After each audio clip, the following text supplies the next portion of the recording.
knowledge, they ought to know, they ought to acquire for the improvement of their business, but for which they have not given attention to. So the purpose of this meeting is to enlighten them, is to advise them, is to groom them, and to help them to nurture their business from grassroots to a level of maturity. I hope this will be part of their benefits here today. Aside from this nurturing, this program, the Expanded National MSME Clinic, is to identify, to interact with all these entrepreneurs, to identify their problems and give them counsel that will help them in promoting their businesses. When we come to this stage, I want to request all our entrepreneurs to pay particular attention so that they can take home something that will help, that will boost their business after today's encounter. It is my firm belief that this exercise will go a long way to improve the methodology by which our small, micro entrepreneurs carry out their businesses.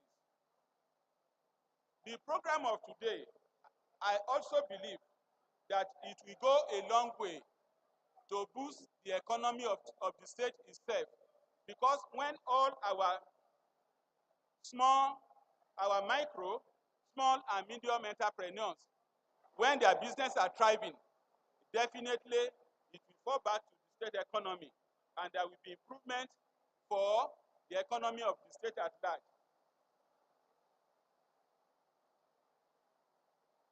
I am rounding up by saying that it is in this practice that our shared prosperity in Ekiti State will be entrenched. I welcome you all, and I wish our entrepreneurs the best of this season. Thank you, and God bless. Thank you very much, the Permanent Secretary, Ministry of Trade, Investment, Industries, and Corporation. He has welcomed us. I want to let us know that the event of today is in two parts. We have the first part, which is the plenary session, where we will deliberate. And we will have representative of our partners here speaking to us. And we also have the second part, that's where His Excellency, the Vice President, will be in attendance. Thank you very much. As we are all coming in, please let's find a place to sit down.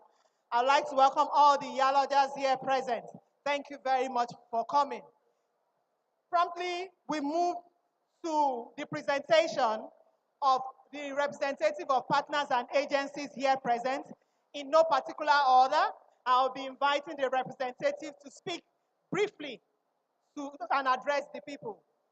First, this morning, I have the pleasure of inviting the representative of the Bank of Industry, the representative of the Bank of Industries, Mrs. Uche Cynthia Hunwoka, who is the divisional head, SME Directorate. Please let's welcome her with a round of applause.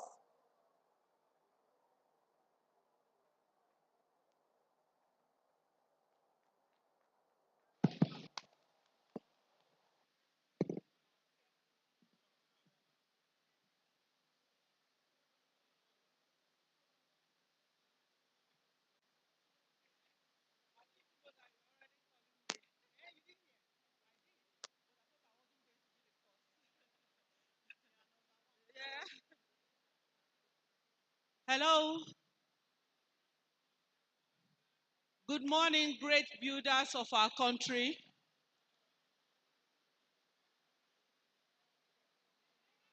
I know this rain is distracting us, but it's a blessing. I'm Uche Nwuka. I work for Bank of Industry, and I'm here representing the Managing Director of Bank of Industry. I will give you a brief of what we've done in the state.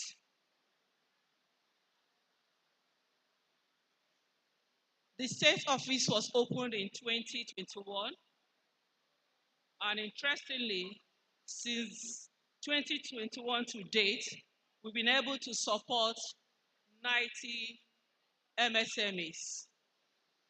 And these projects we supported amounted to above 3 billion naira. Some of the notable projects we've supported are Afe Babalola Industrial Park, A. Bamisi Industries Limited, Vico Aluminium, Shepherd International Company, and others. The 100 million matching funds set up in 2010 were fully disbursed to 19 beneficiaries. BOI is ready to deepen its partnership with Ekiti state government and, and is committed to propose 2 billion fresh matching funds. Additionally, the bank is actually reaching out and partnering with NACI, SON, NAFDAC, and other government agencies.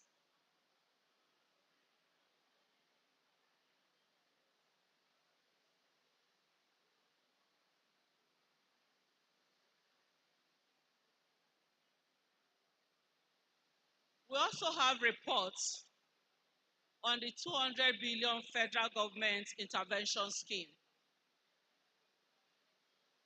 The 50 billion nano grant within Ekiti State, we've been able to disburse over 565 million naira to about 11,293 beneficiaries.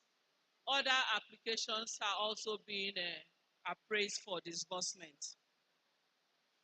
The 75 billion MSC fund are also being appraised and approved for disbursement. We are prepared to support more entrepreneurs within the state, and we plead that you make recommendations to us while we market more of them to build the portfolio we have within the state. Thank you very much.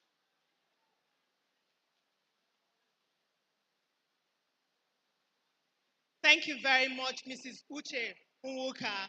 I hope we are following the event and we are looking out for opportunities that we can leverage upon to grow our businesses. I have the pleasure of inviting the representative of the Development Bank of Nigeria, DBN, the head business development, Mr. Ayodele Ojoshipe. Thank you very much.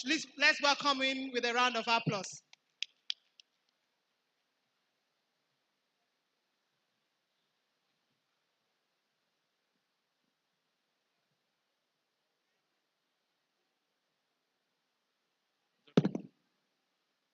Okay. So this is better. It allows me to move around. Good morning, everyone. Good to be here.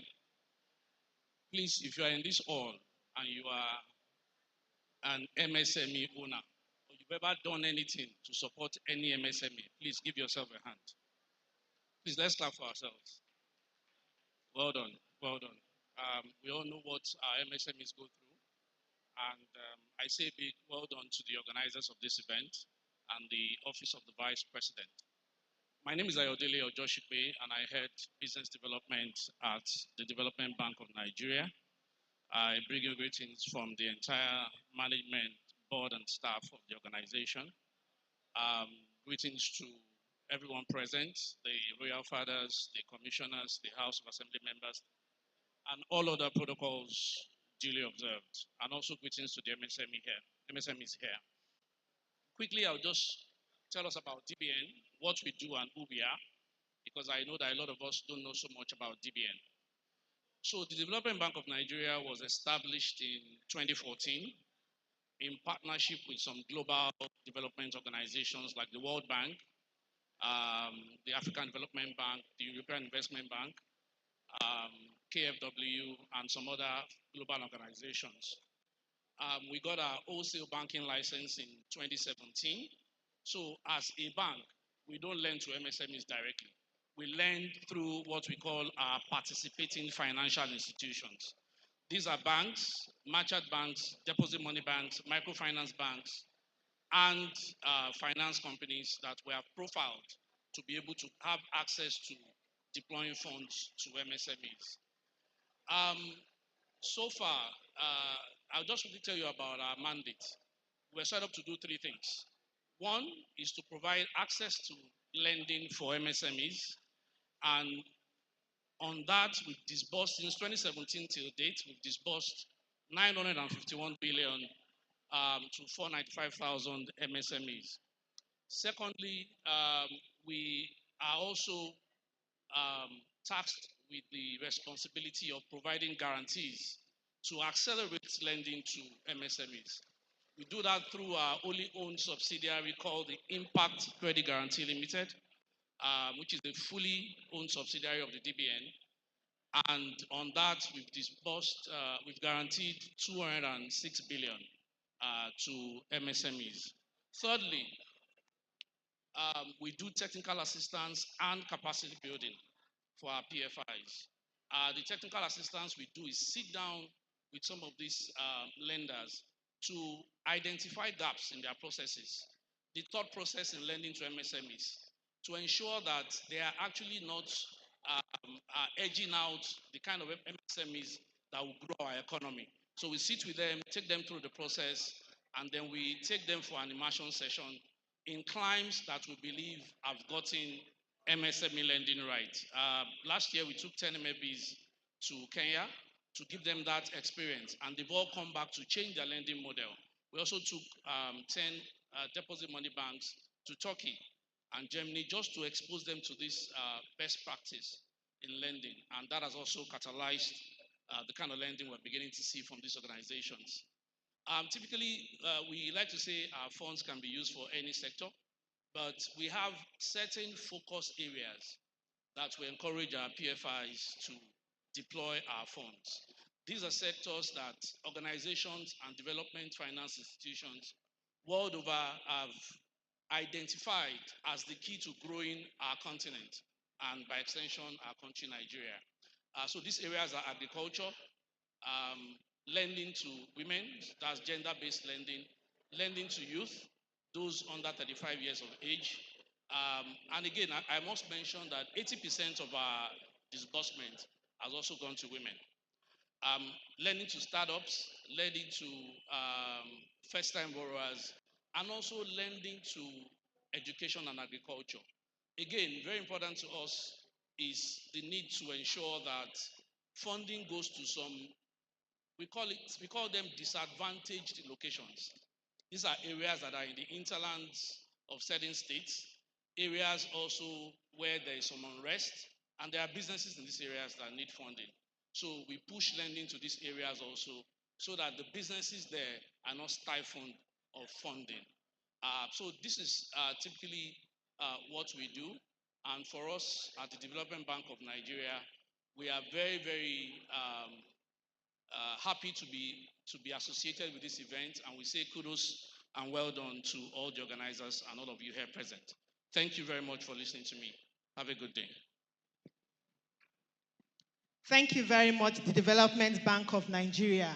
If you are a woman in this hall, I think you should even applaud him more. He says 80% of their fund has been deployed to support women. And I think that's a good thing for women in Ekiti State.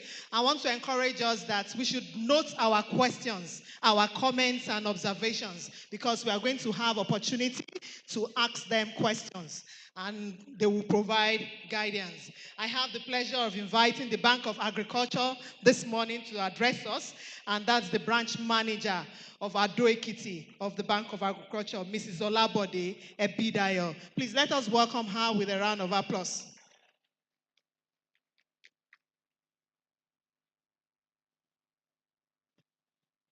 Good morning, everyone. Stand on the existing protocol. I want to appreciate the organizers of this program. I brought good message from my managing director in person of Alhaji Alwan Azan is unavoidably absent due to other engagements. We are from Bank of Agriculture. We usually call it Banki Agbe. In Ekiti State, we call it Bank Agbe. That's the household name for Bank of Agriculture. In Bank of Agriculture came into existence with the merger of NSCB, defunct NSCB, and People's Bank and Family Economic Program. That is why Bank of Agriculture come into place. And we embrace this all sectors, the non-agric, the agric, the SMEs, the micro loans, and what have you. Even the market seller enjoy our products because we have different categories of them. We go in basically into agriculture. We did not say we are going to fund agric and we leave the non-agric aspect of it. If you are a producer or agro-processor, we are your friend. We answer to your question, will improve you and you gain more access to our fund. Because our mandate is to stimulate agriculture, improve lives, and grow communities. So we do village funding too.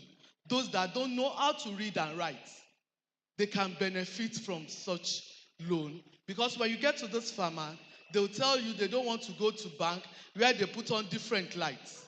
Yes, we have situations like that. And gladly, I want to tell you that Ekiti State, we had a collaboration with them in 2014. Where they benefit, Ekiti State as a whole benefited from this program. And I'm glad, I want to tell you again that another one is on the pipeline. So you can come in to find out about our products. We engage in savings deposits. That is, we encourage these village farmers to save for the rainy day. Aside from that, we'll encourage our target savings too.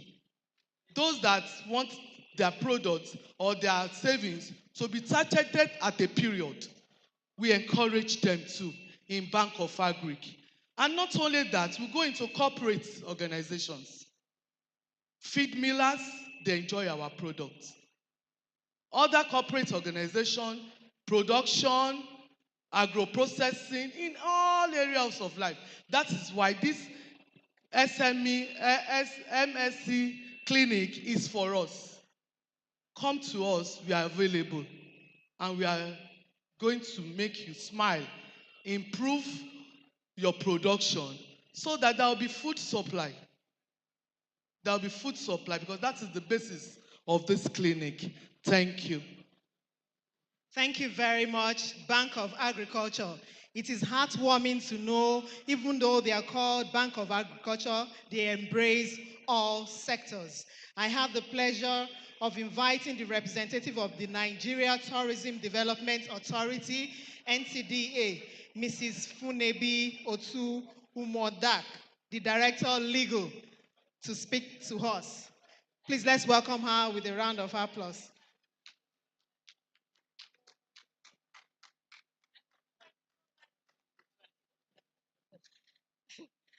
Good morning, everyone. I wish to stand on existing protocols. At the same time, we're very proud to be partnering with the federal government on this project with the MSMEs. I'm representing the Director General, Chief Olonsho Koka, who will soon be here any second from now. But I want us to know more about the Nigerian Tourism Development Authority. It used to be called the Nigerian Tourism Development Corporation, NTDC. But as of last year, we had to change our laws so that we'll have more interactions and partnership with the private sector. What is the mandate of NTDA, Nigerian Tourism? Our mandate is to ensure that we can bring in a lot of foreigners into the country, as well as ensure that Nigerians within us were able to spend our vacation and have better leisure time within the country, Nigeria. So trying to discourage Nigerians from going out and trying to encourage foreigners to come in. And what is one of the best ways to do such a thing? Is to support and ensure that our private sector, most especially the MSMEs, are fully grounded and are good to go. We're trying to support them. Don't forget that tourism is food, it's fashion, it's music, it's our culture. Now, how do we bring in people here when our MSMEs are not doing very well? The best way we do in the authority is to promote them digitally. What we are doing now is using our digital handles to promote MSMEs, to talk with them, to encourage them. If you go to our Tour Nigeria platform, both on Instagram, on IG, on Facebook, you will see even we have Ekiti State. We have a beautiful promo of Ekiti State involving all the MSMEs, involving the state government, involving and showcasing Ikogosi Warm Spring. I think there's a Sacred Grove and other tourism sites in Ekiti. So you get a lot of foreigners now coming in and asking, where is Ekiti? Where are the tour operators? The medium, small scale industry players, they are the tour operators, they are the travel agents, they are the people that make handcrafts for souvenirs for our tourists to go buy with. They are the dancers, they are the people that run little restaurants, businesses in Ekiti State. They are the people that make the fabrics. Those are our medium and small scale enterprises, and those are the people we are promoting globally to the world. And so NTDA is here to support them. We have our stand outside there. You can go and get more information. We encourage you to come to us and learn more on how to promote your businesses so that we will promote you globally and nationally. Thank you. Thank you very much.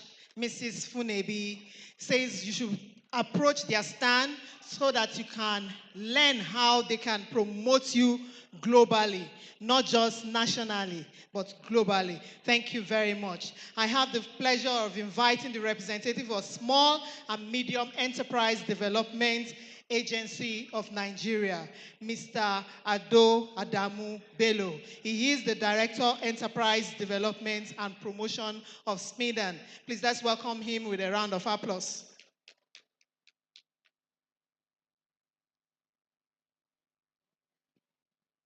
Good morning, everyone. My name is Ado Bello, Director, Enterprise Development and Promotion, Smedan. I'm standing in for the DG, Mr. Charles Odi, who will soon be here with us. Smedan was created in 2003 to promote the development of the micro, small, and medium enterprises subsector in a structured manner. The agency has positioned itself as a one-stop shop. Now, we operate on 5 platforms. One of the platforms that Smedans operate is provisions of market-based informations. We provide informations to the MSMEs on availability of raw materials, machineries, and markets where they can sell their products locally and internationally. Smedans also advocates on behalf of the MSMEs. Now, when government is making policies, we try to intervene and request for friendly MSME policies, especially policies on ease of doing businesses. Smedan also provide capacity building programs to all our MSMEs nationwide. Now, these programs is meant to de-risk the MSMEs and make them available to the banks for lending. Smedans also promotes clustering because we feel that when people decide to operate in a particular location, it is easier for the governments to provide intervention. So it's one of our key programs, cluster development. Smedans also provides other critical factors required for MSMEs development.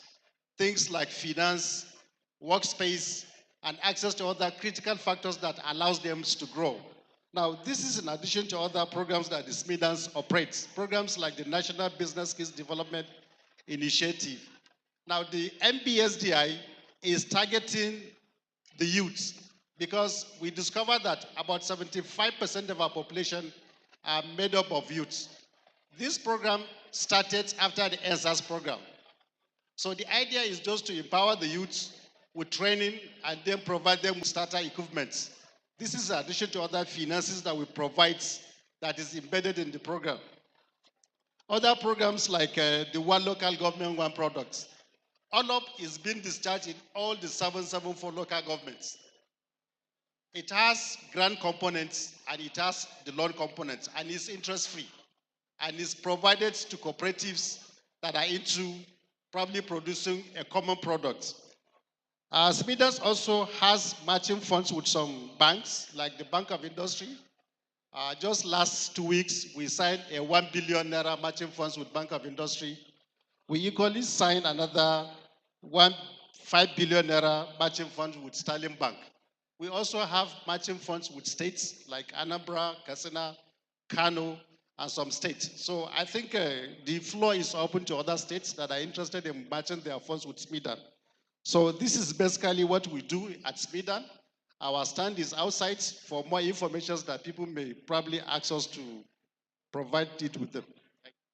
Thank you very much, Mr. Hadobelo. I have the pleasure of inviting Engineer Sabi Sukaka, the representative of the National Information Technology Development Agency, NITDA, to address us this morning.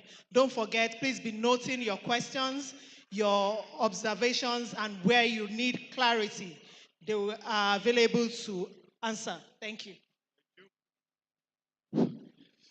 Good morning. My name is Engineer Salus Kaka.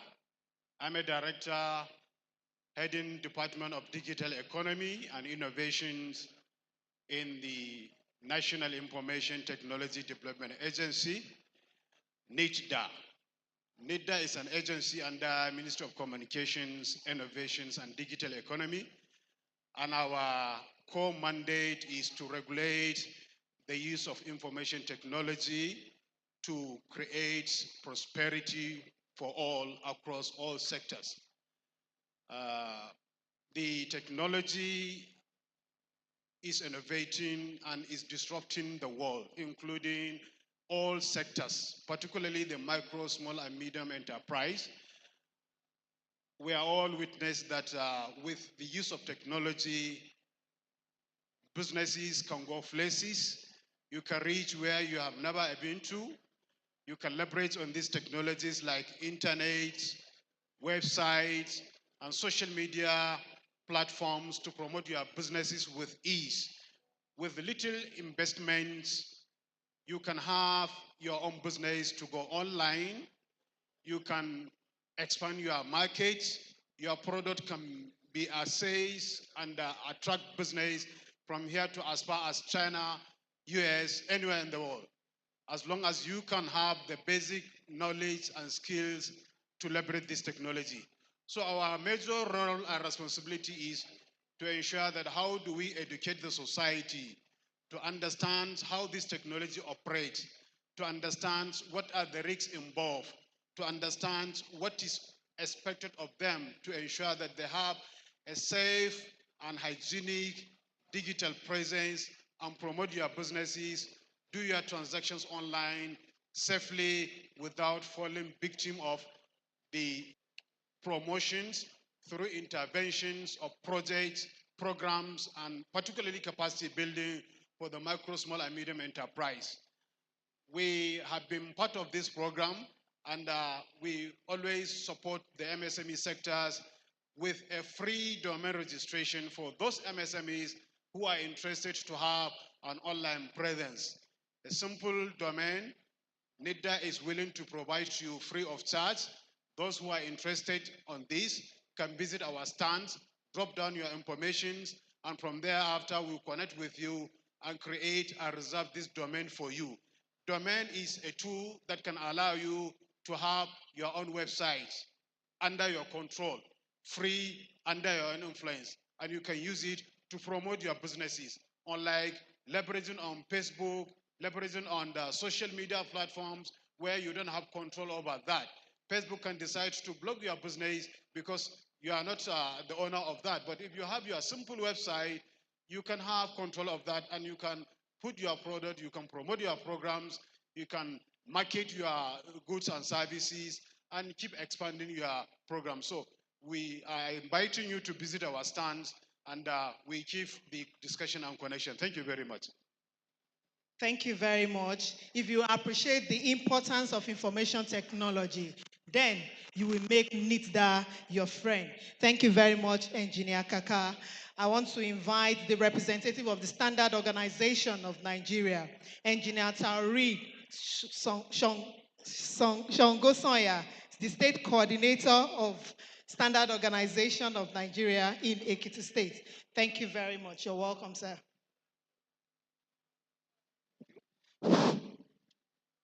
Good morning, everyone. My name is Engineer Tauri Shongosoya, the State Coordinator of Standards Organization of Nigeria, Ekiti State Office. I'm representing the Director General Chief Executive Officer, Standard Organization of Nigeria, in person of Dr. Ifeanyi Chukwunozo, all protocol duly observed. It is an honor for me to extend the warmest greetings of the Director General, Chief Executive of Standards Organization of Nigeria, son, Dr. Ifeanyi Chukwunozo Okeke, and the Director, Southwest Regional Operation, Mrs. Talatu Etan, to His Excellency, the Vice President of Nigeria, Senator Kashim Shettima, GCON, and His Excellency Ekiti State Governor Biodun Abayomi Oyebanji, other dignitaries and stakeholders here present. Let me start by congratulating the Ekiti State Governor and the good people of Ekiti State for the recognition and the honor of hosting the third expanded National Micro, Small and Medium Enterprises, MSMEs, clinic today, 6th June 2024. There is no doubt that this will complement the state government effort as well as encouraging the stakeholders in growing Ekiti State economy through the development of MSMEs. In line with the federal government policy and industrialization on industrialization, through development of MSMEs, Standard Organization of Nigeria, as the apex standard body in the country, has been collaborating with the federal and state government, agencies and stakeholders in various sectors of the economy towards the national development. Some provide technical support to the MSMEs in areas of standardization, laboratory services, quality assurance, product certification, system certification, and training, among others. The product certification scheme operated by Standard Organization of Nigeria include Mandatory Conformity Assessment Program, known as MANCAP.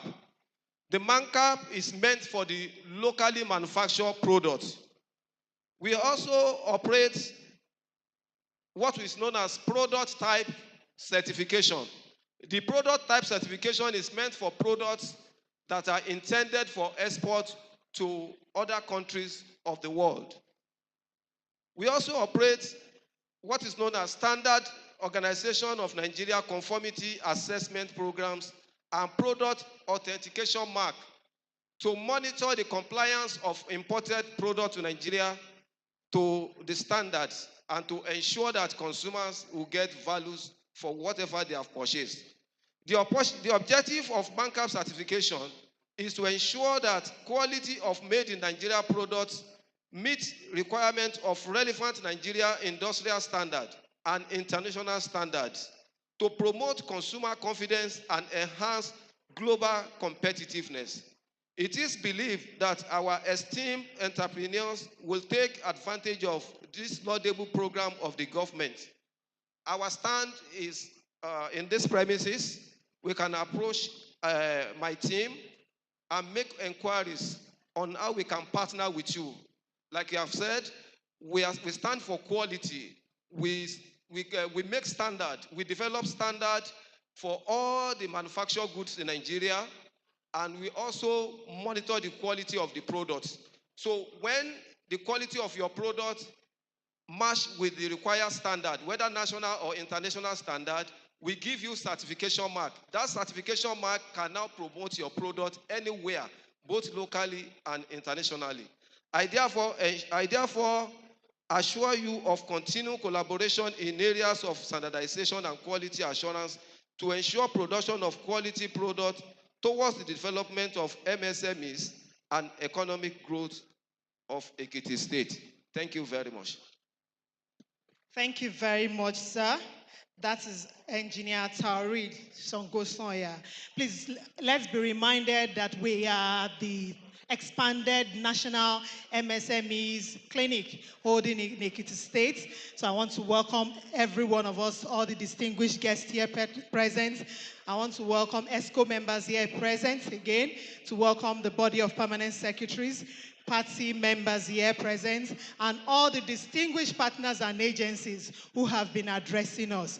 I will not be doing the work alone this morning. I have with me my colleagues, AY and Asorogbayi.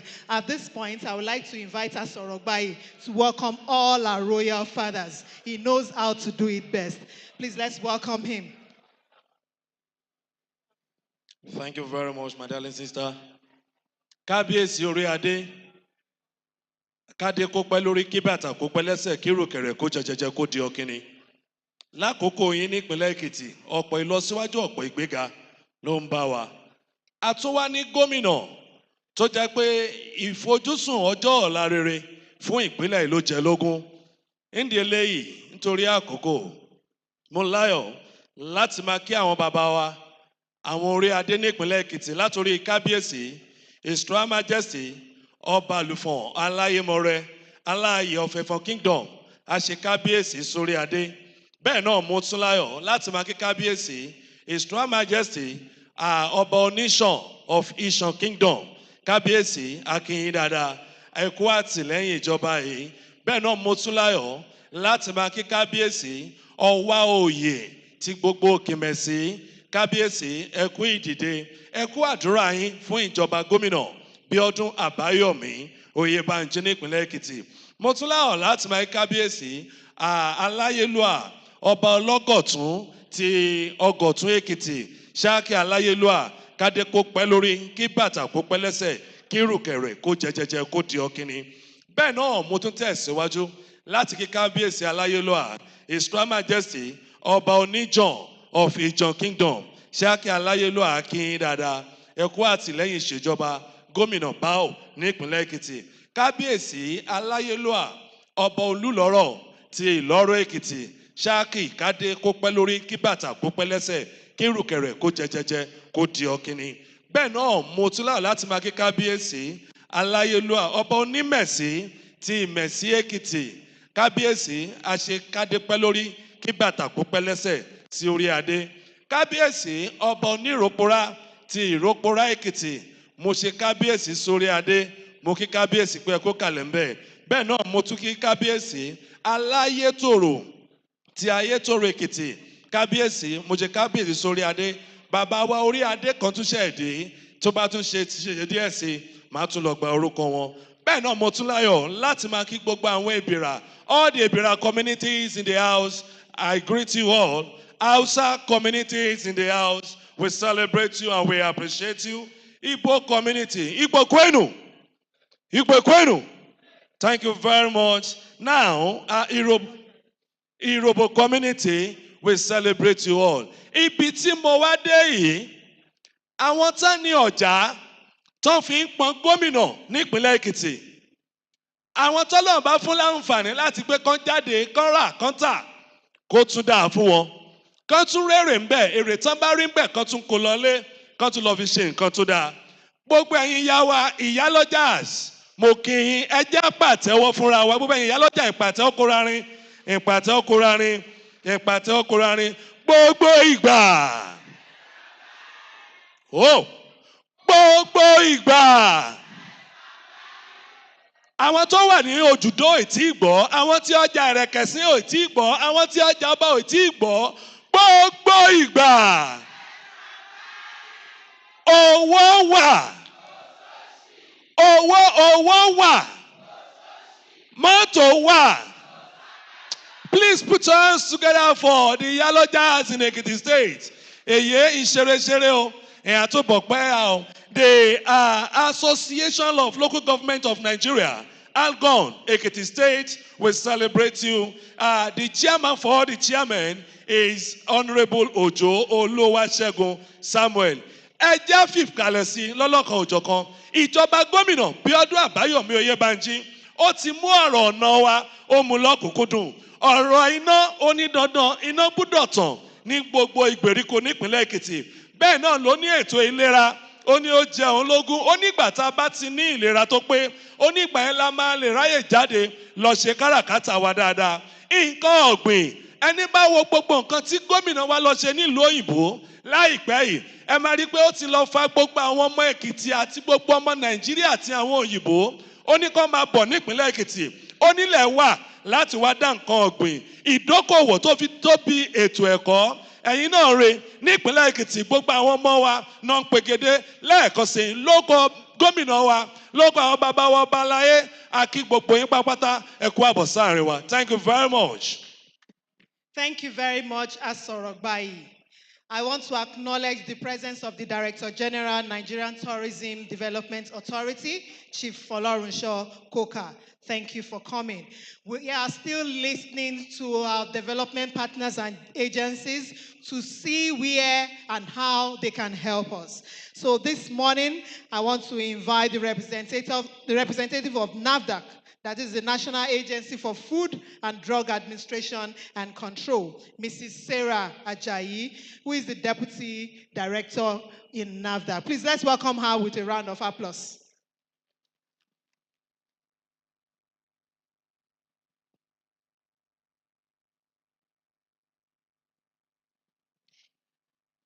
Good morning, all.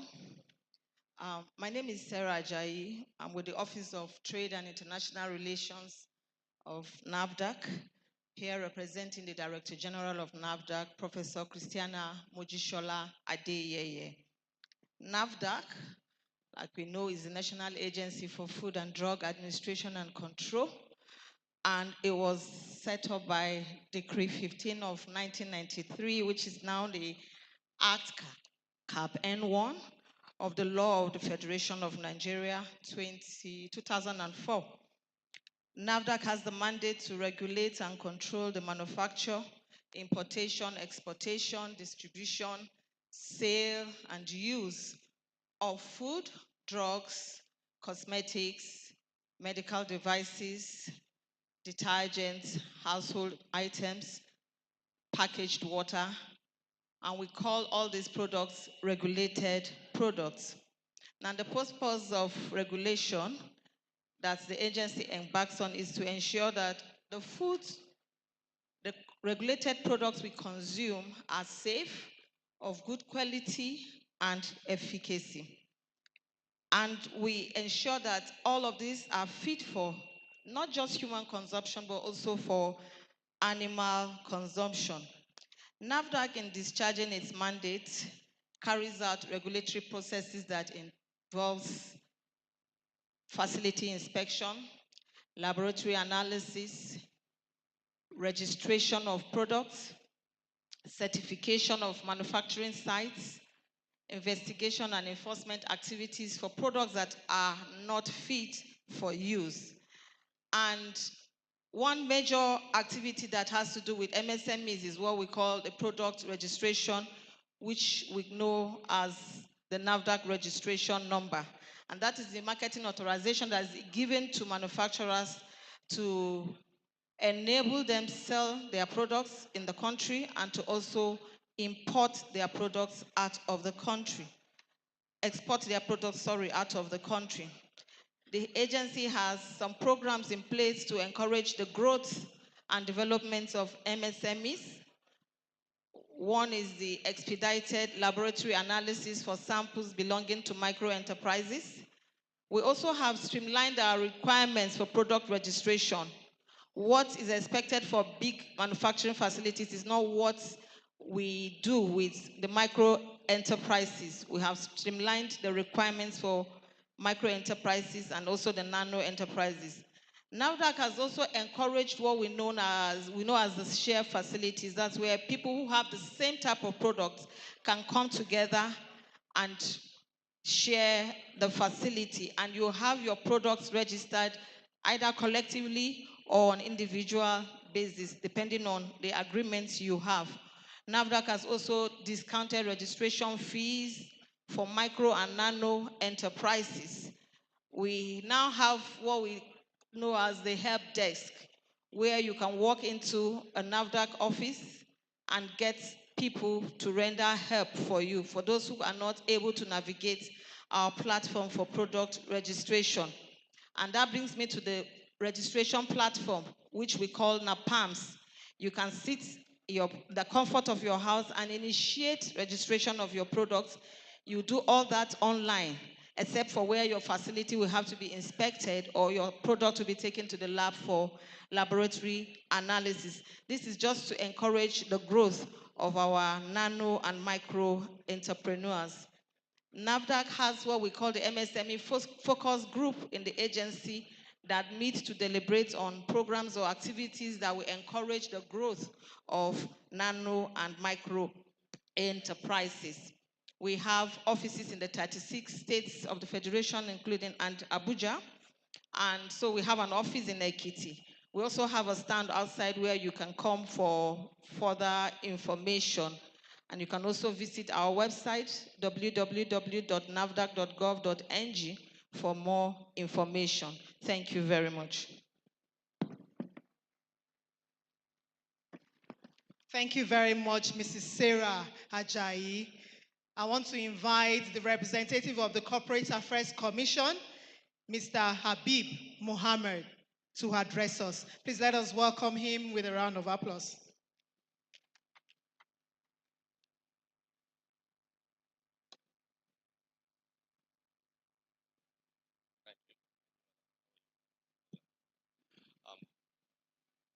Good morning, ladies and gentlemen.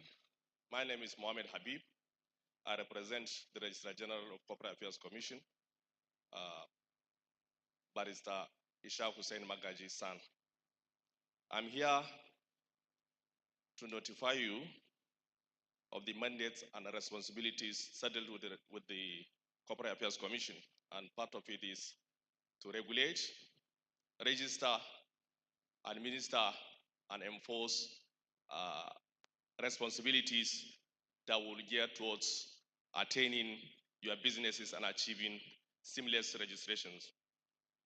CAC is the first port of call for all the registration agencies. For instance, NAFDAC may say they will regulate your services. CIMEDAN will say technology. Bank of Industry will say they will intervene in your in funds or give you grant. NIDA will talk about technology. Bank of Agriculture will give you maybe loan or grants to achieve your agricultural needs. Standard organization will ensure standardization of your products. DBN, Access Banks, all these financial institutions will talk about maybe granting you access to funds and finance. All these cannot be achieved without registration with CAC. You must register with CAC, and CAC is the agency of government that will register all these your services first before moving to any other agency that may require your assistance. Then, on the issue of since the inception of the CAC, our chief executive last year, he has achieved about 5 major strides in achieving successes and supporting the renewed hope of Mr. President. Part of it is massive deployment of infrastructure, collaboration with global partners in providing API, registration of fintech services, which will gear towards achieving registration of 20 million businesses before December 2024, formalization of informal sectors. For instance, here in Ekiti, you may have some local governments that are operating businesses, and they may not have that acumen or knowledge of maybe saying they ought to be registered first before they engage on their ventures. But in CSC, by the time they are formalized, they will have access to funds, they will have access to all the drivable benefits that will accrue to them with a view to at least supporting them and their livelihoods. And then, when you register, ladies and gentlemen, it's not the end of it. By the time you register, after every year, for instance, we register business names, we register incorporated trustees, we register limited partnership, we register limited liability partnership, we register business names and companies. So by the time you register, there is that thing that we emphasize on annual returns, which you ought to pay. If you are a business name, you are expected to pay your annual returns every year, after every 12 months. If it is limited, you are expected to pay annual returns after 18 months. By the time you fail to do that, your business will automatically go inactive. And by the time your business is inactive, you will not have access to visa if you want to travel out. You will not have access to any incentives that federal government may decide to offer to you. Like the award that we are now, the MSME Office of the Vice President is addressing. Even in the award, if you see the statutory obligation, or not obligations, the requirements, inactive businesses are not allowed to even participate, because you ought to regulate and regularize with CSC first. Get your businesses active. It's one thing to register, it's another thing to at least maintain consistency and at least make your business active. So, ladies and gentlemen, we have 36 states in Nigeria, 36 state offices in Nigeria, and then FCT and Abuja head office, about 38. So, and we have office in Ekiti, and we have our stand outside. Should there be any need, any inquiry, any reservation on my submissions, we are there to attend to you. Thank you very much. Thank you very much, Mr. Habib Muhammad. At this point, I would like to invite the representative of Raw Materials Research and Development Council, that is the state coordinator, Mr. Hawotola Babatunde Adeyemi. Please let's give him a round of applause as he approaches the podium to address us.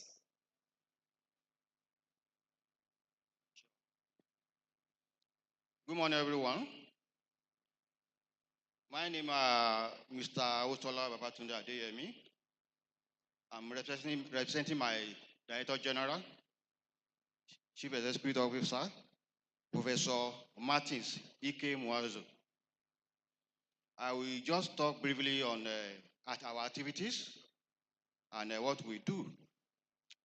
The Raw Material Research and Development Council is an agency of Federal Government of Nigeria vested with the mandate to promote the development and optimal utilization of Nigerian industrial raw materials. The decision is to set up an agency for raw material development originated from the recommendation of a workshop and industrial matter organized by the Federal Ministry of Industry, Manufacturer Association of Nigeria, MAN, and Nigeria investors. So Raw Material Research and Development Council, established by the Decree 39 of 1987 and commenced operation on February 10, 1988. But the decree has been changed to Act now, Act 1988. Now further repeal again in 2022 was done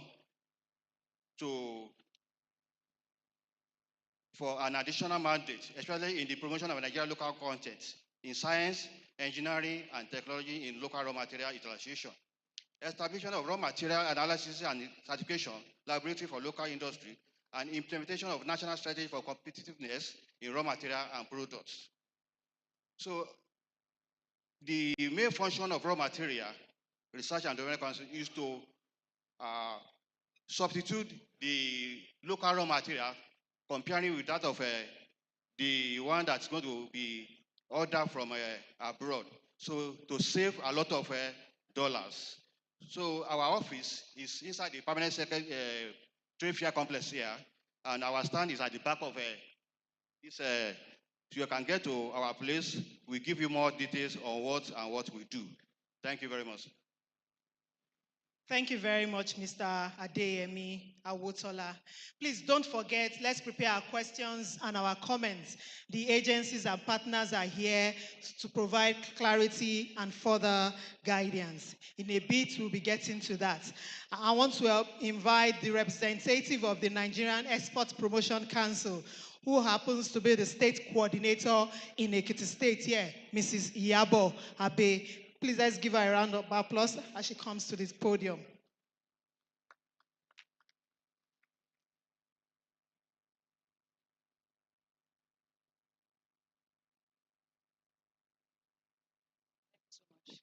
Good morning, everyone.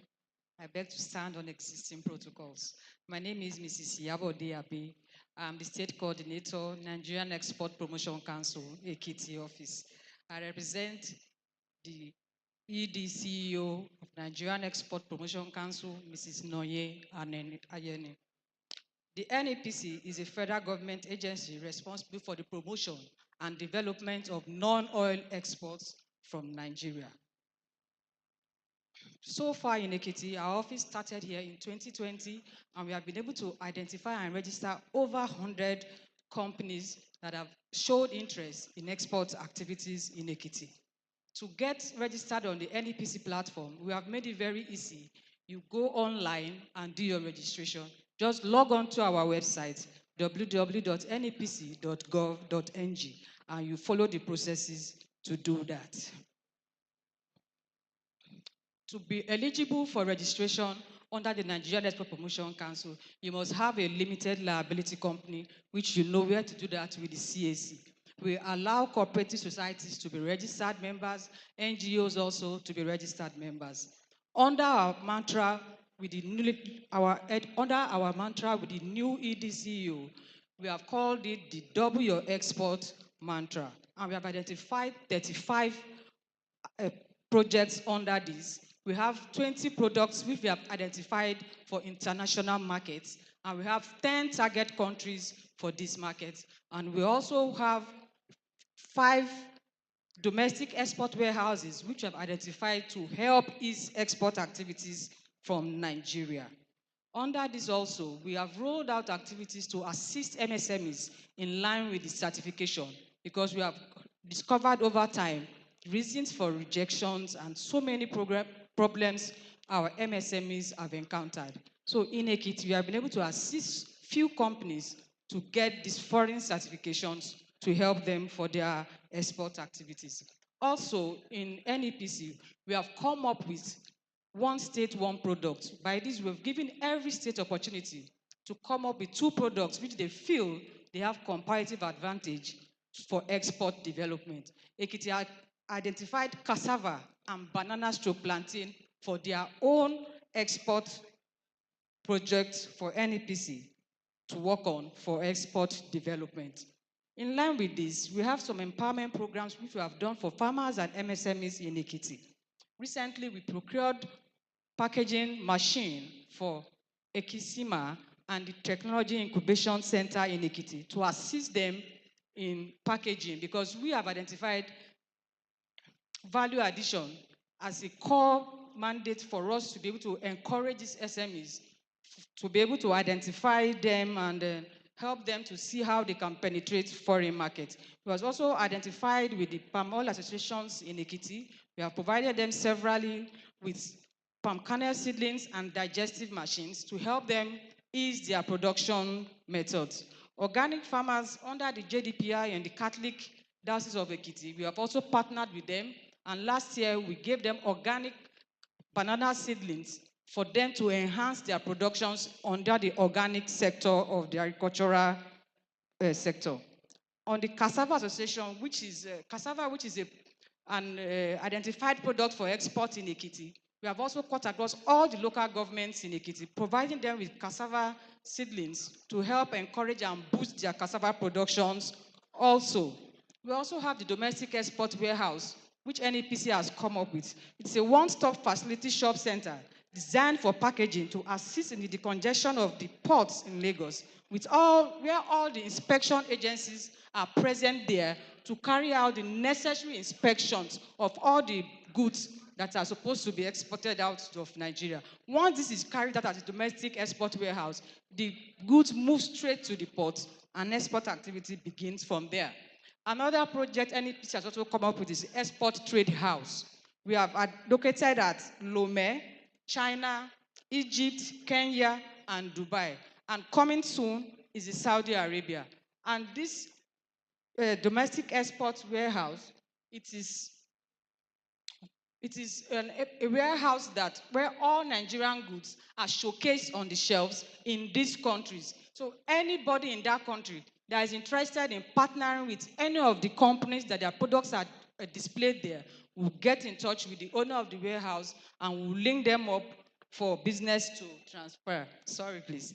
Under the African Continental Free Trade Agreement, we are partnering with them. This is a priority project for NEPC, and we are partnering with the National Action Committee on NAFTA to promote the Guided Trade Initiative. This is the latest instrument introduced to facilitate trade among member countries that have dropped their instruments of ratification in NAFTA. Nigeria, however, is currently on the second phase to use these instruments, as settled companies are waiting to commence trading using instruments. Thank you so much, and God bless you all. Thank you very much, Mrs. Iyabo Abe. Please, let's not forget, let's prepare our questions and comments. I have the pleasure of inviting this morning the Zonal Manager of Wema Bank, Mr. Rotimi Famuagun, to address us.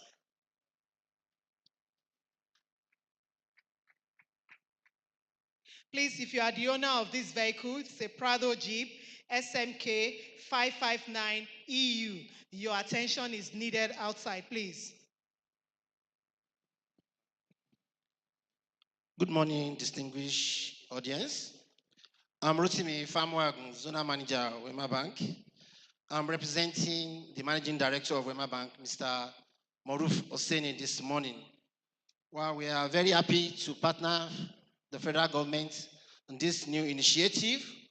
Wema Bank has a rich legacy of supporting MSME for over 79 years, and we continue to strengthen our commitment to this vital sector.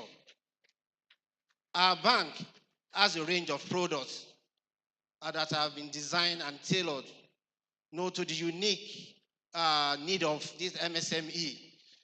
This is across the nation. And what we are doing is to ensure that we empower, we continue to empower their business.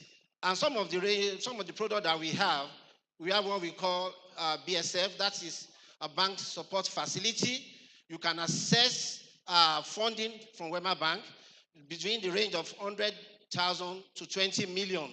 And we have this, we call Medi facility for medical practitioners. We call Pharma Loan for pharmaceutical stores in the state and nationwide. And for our geologists, we have been doing this in this space everywhere. We have what we call Sarah Loan for women, and the interest rate is very good. It's something that is affordable. For Wema Bank, additionally, for you to access this funding, you don't need to have an existing account with the bank. You have account in another bank. We don't need to stay for 3 months or 5 months. If you have account in the bank, all we need is your statement of account to access this fund. And this is what we have been doing, and this has been impacting businesses all over the nation. And for that too, you may be wondering, banks, they will need collateral. For this particular facility, there's no need for any tangible collateral. As a bank, we have been doing this, and we are dedicated to supporting the growth and development of MSME, and we also look forward to continue this journey with your support. Aside there, we have our stand in case you have questions. And for Ekiti specifically, as a bank, we have the highest branch network in the state. We have our presence in 13 local governments out of these 16 local governments in Ekiti State. This is for our customers to be able to access and also to support their businesses. And in addition to, for you to open account, you may not need to come to the bank. We have an application that you can download online. You open account to access the loan. You approach any of our branches. We expect you and we continue to support you. Thank you. Thank you very much, Wema Bank. Please welcome with me the Regional Manager of Access Bank, Mr. Olajide Oloruntunsi, as he addresses us this morning. Please, let's give him a round of applause as he comes.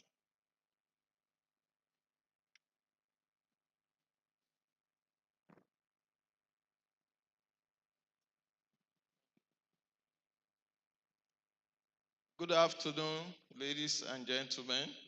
Please permit me to stand on existing protocols. I'm here representing the Managing Director of Access Bank, Mr. Roosevelt Ogbonna.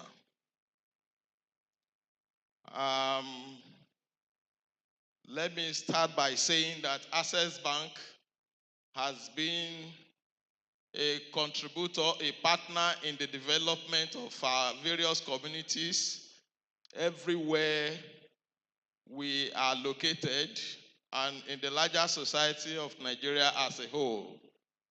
We have contributed in many ways to the development, economic development, and in terms of corporate social responsibilities.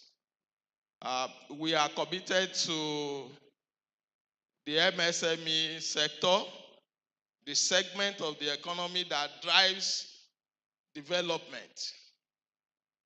But in particular, we want to highlight this morning one of the key programs where we are partnering with the Office of the Vice President. That is the Youth Thrive Initiative.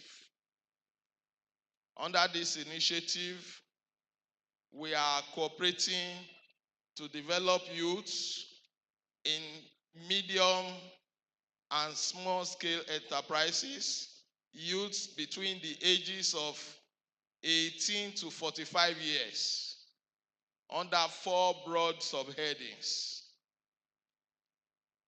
empowerment,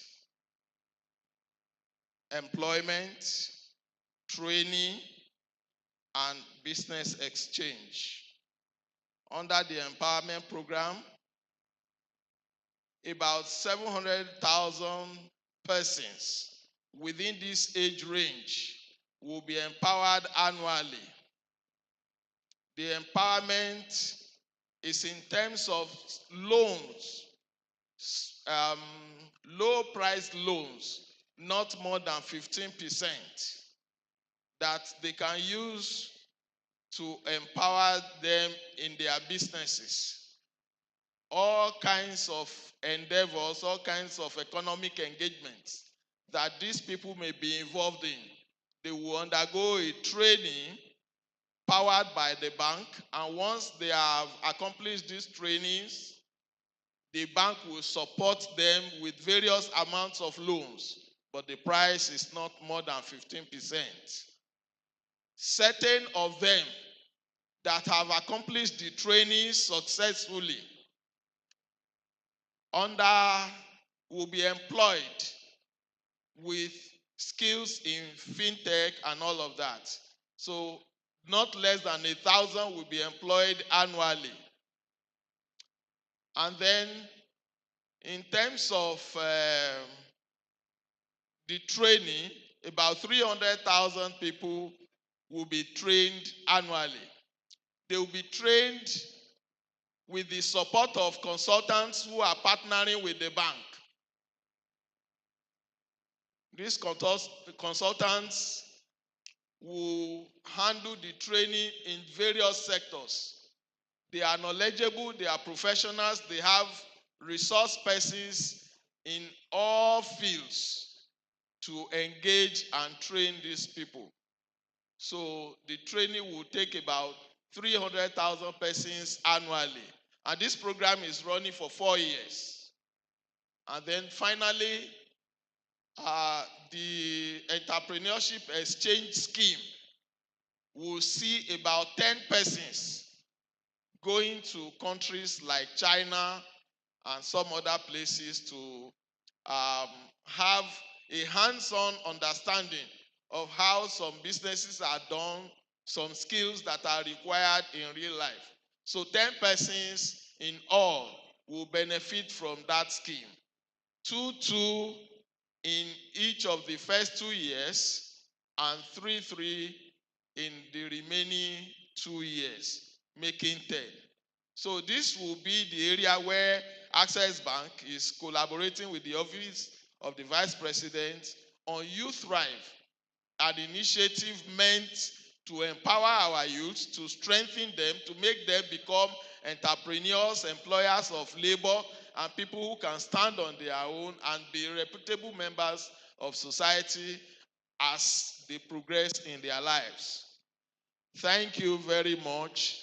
The website is available for people to go and register, and we encourage everyone to log on to the Youth Thrive portal and register for the program. It's online. Thank you very much. Thank you very much, Access Bank, for the window of opportunity that is available to Ekiti State.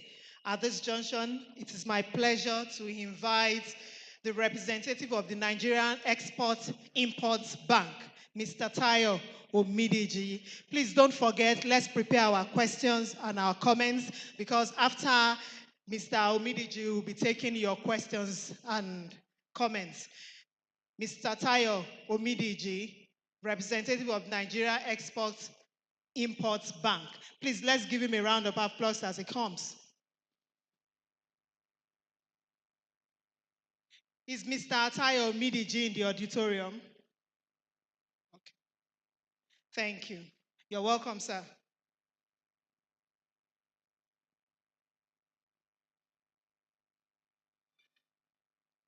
Once it's done, we'll be taking your questions and observations.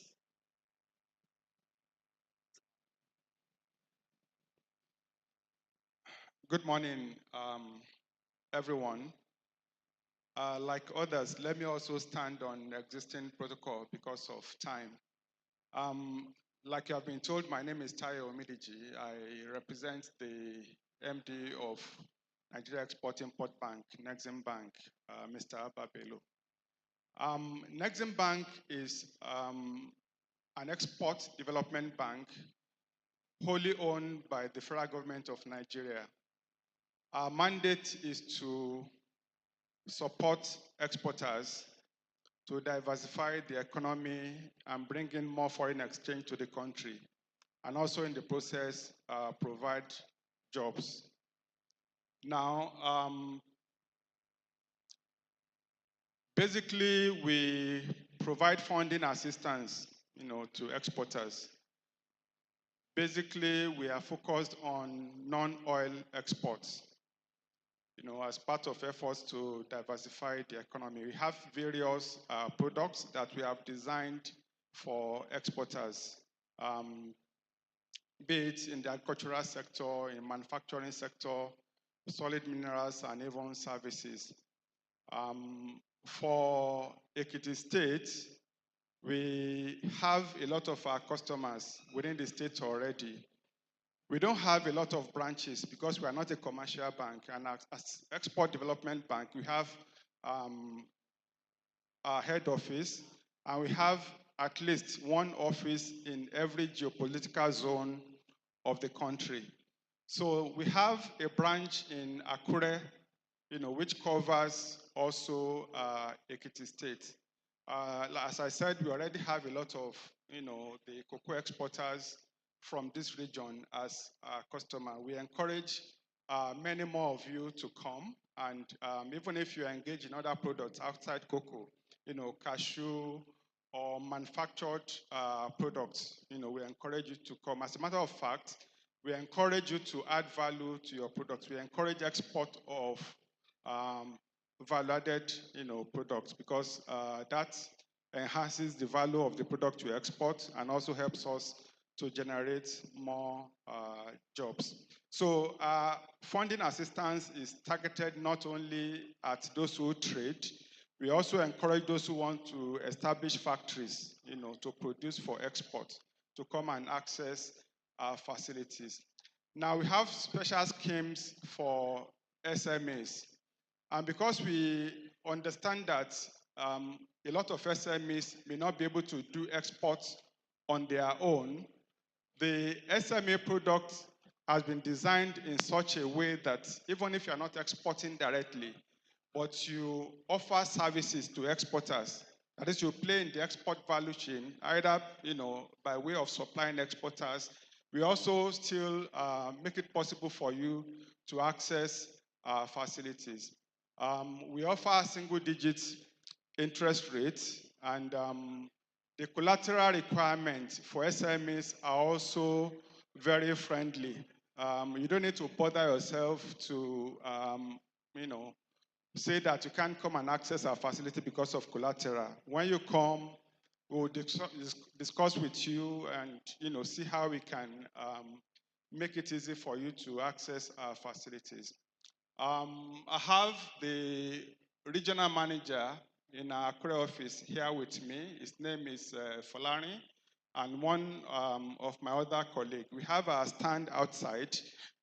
So those of you that may not be able to ask questions here, you can come to us and ask your questions.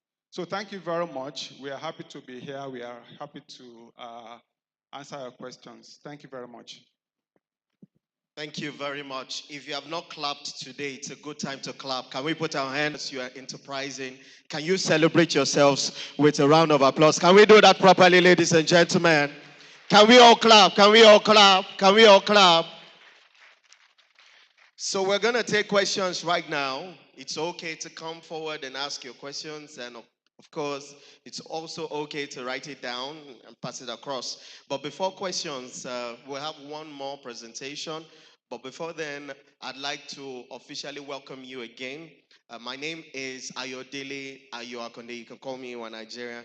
And welcome again to the third expanded MSME clinic hosted right here in Ekiti State. Ekiti Yonko.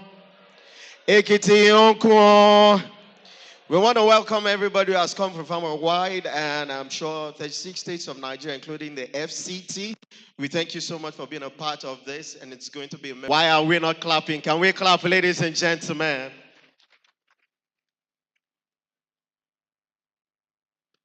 Standing on the existing protocol, my name is Ajewole Emmanuel, representing the area manager, Industrial Training Fund, Akure Area Office, which is covering both Ondo and Ekiti states. I have a little presentation here, but due to the time, I will just go through it. Industrial Training Fund, ITF, was established in 1971 by Decree 8 of October 8, 1971, which has now been metamorphosed into Act of the National Assembly. And the Act was last amended in opposite low-cost housing estate, Jos, Plateau State. And we have 40 area offices across the nation, 5 skill training centers, 1 in Kano, 1 in Abuja, 1 in Jos, 1 in Lokoja, and 1 in Ikeja. And we have many interventions that cover MSME programs. We started our National Industrial Skill Development Programs, INSDP, in 2013. and we have trained over 41,000 Nigerians. And half of this has been empowered with which our target is for guests, window, and other vulnerable unemployed youths. And we have achieved, or we have trained 45,000 youths since the beginning in various skill areas such as culinary, mechanical welding, autotronics, fabrication, etc. And we have trained 3,870 youths on agripreneurship training programs across the nation. Other programs are construction skills empowerment programs, concept, graduate upskilling program, infotech skill empowerment program, and apprenticeship programs. The present programs that we are doing now is the Skill Up Artisan, which is in line with the renewed hope of the present administration. Super is specifically designed to upskill every artisan nationwide by moving them from the informal to formal sector through registration, training certification, licensing, and talent export. What are the benefits of Super? Necessary tools to manage their business, access to credit facility, exposure to national and international markets, job placement opportunity, enhanced business confidence, improve health and safety. The journey so far, we have concluded registration of 100,000 artisans, either as master trainers and trainees. And last month, about 3 weeks ago, we did screening, and we screened about 78,000 registered artisans. And registration is continuous. When you go to our website, www.super.itf.gov.ng, you can still register because it's a continuous exercise. So ITF is poised and strategized to achieve all the stated. Representative of Industrial Training Fund, we celebrate and appreciate you. Àǹgbà tí ètò tún lọ, làwọn bàbá wa orí adé náà tún wọlé sáàrin wa. Ìpínlẹ̀ Ekiti, a jẹ́ ìpínlẹ̀ tó jẹ́ pé a bọ̀wọ̀ fún àwọn orí adé wa gan gidi. Nídìí eléyìí, mo láyọ̀ láti ṣe àfihàn àti láti kíkọ́ àbọ̀ sáàrin wa. Kábíyèsí Aláyélúà Àgbógbómọ̀jà, Ọba Oore of Mobaland. Ẹ jẹ́ ká ṣe kábíyèsí sáwọn bàbá wa orí adé o. Kábíyèsí o, Ṣákì Aláyélúà, we celebrate you. Bẹ́ẹ̀ náà mo tún láyọ̀ láti máa kí bàbá wa kábíyèsí, His Royal Majesty, Ọba Olúyìn of Ìyìn Ekiti. Kábíyèsí, ẹ̀ṣọ́ Oríta Ìgìrì Òkè, a ṣe kábíyèsí sórí adé òyìn ṣeré o. Bẹ́ẹ̀ náà mo tún láyọ̀ láti kí bàbá wa kábíyèsí Àpéjú ti ìlú Péjú Èkìtì. Kábíyèsí kádé kẹ́pẹ́ lórí kí bàtà kẹ́pẹ́ lọ́sẹ̀, kúrùkẹ̀rẹ̀ kẹ́jẹjẹjẹ kẹ́dọ̀kìnní, kí n gbó kí n tọ́ kí n jẹjura ó wá lọ. Ṣáàkì Aláyélúà ògbó kejẹ́kejẹ́ náà ń bá irú alágẹmọ ìkúlé màjẹ̀sín. Ó láyọ̀ láti kí bàbá wa kábíyèsí His Royal Majesty Ọba Onípẹ̀rẹ́ ti Ìpẹ̀rẹ́ Èkìtì níjọba ìbílẹ̀ Ìlẹ́jẹ̀ Méje. Kábíyèsí a celebrate ẹ̀kọ́ àbọ̀ sáàrin wa. The Idoma people, una dey there so. Idoma una dey there so. Thank you very much. Igala people una dey. Igala, we celebrate you. Nupe people nko. Nupe, thank you very much. Also, the President General Ohaneze Indigbo, Ekiti State. That is High Chief Sir Alex Undupesi. How una dey, Baba? Hope una dey jolly. Now see say the rain will fall small. Don't make everybody catch go small. Thank you very much. Ambo, I say the AY. It will not to come. Thank you very much. It's time to take our questions right now and comments. So we will do it this way. We will, by show of hands, raising of hands, we will call you. I see hands. And for those of us who have written it down, it's also fine to do that. Can we quickly, yes, our hands. I think we should move forward so we can take it all at once. Very quickly, those of us who have raised our hands, can we come forward so we can take all the questions all at once? And while you're asking your questions, please, I like to always say this, that you introduce yourself very briefly. If you're representing an agency, you might want to say that quickly. Ask your question and direct your question to where you want the question to go. It's fine there, so that you can get responses. It's okay there. But before you go, sir, just before you go, is this everybody? Is this all the questions we have? Please, let's come forward very quickly. Yes, so we can take it all at once. Thank you. I'll take it again. If you have questions or comments, very, very briefly, 2 minutes for each, please come forward now. Those who have their questions written out will take them. And please kindly address the question or send a question to whom you want to get a response from. So let's begin. Good morning, everybody. My name is Julius Adebayo Bashade, Managing Director, Jade Global Industries, here in Ekiti. My question is actually directed to Sarah, Mrs. Sarah Ajay, the Deputy Director of NAFDAC. For almost a year now, I have applied for registration with NAFDAC, and up to this very moment, nothing is forthcoming. I don't know what I've done to NAFDAC. To me, it looks like they are creating unnecessary bottleneck to enable promotion of Sir, can we stick to your question? MSME. Your question. My question is, I need to find out what the deal is. How do I get through this bottleneck? For NAFDAC, right? NAFDAC. All right, that's noted. Madam Sarah Ajayi, that's noted. Thank you very much. You can return to your seat. She'll respond to it. Yes, sir, please go ahead. Can we ask her? Yes. Yes, I'm for the ITF man. Where is he? The ITF man? ITF? Yes, Industrial Training Fund. You told us here that you have 40 branches, area offices in Nigeria, and we have 36 states, and none is in Ekiti. Is that not what you told us? And you have 5 training centers, 4 of them in the north. Is that not what you told us? Can you come and explain? We just graduated 5 years ago, 7 years ago, we have no place. And we are skilled in this field. Then most of us went to Ministry of Agri, Bank of Agri, Bank of Industry to apply for loan or grants.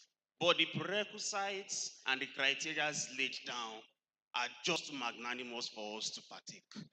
If they are saying they will give us a loan at 100,000 naira, then after 3 years, we pay 300,000. Where do you want to see that?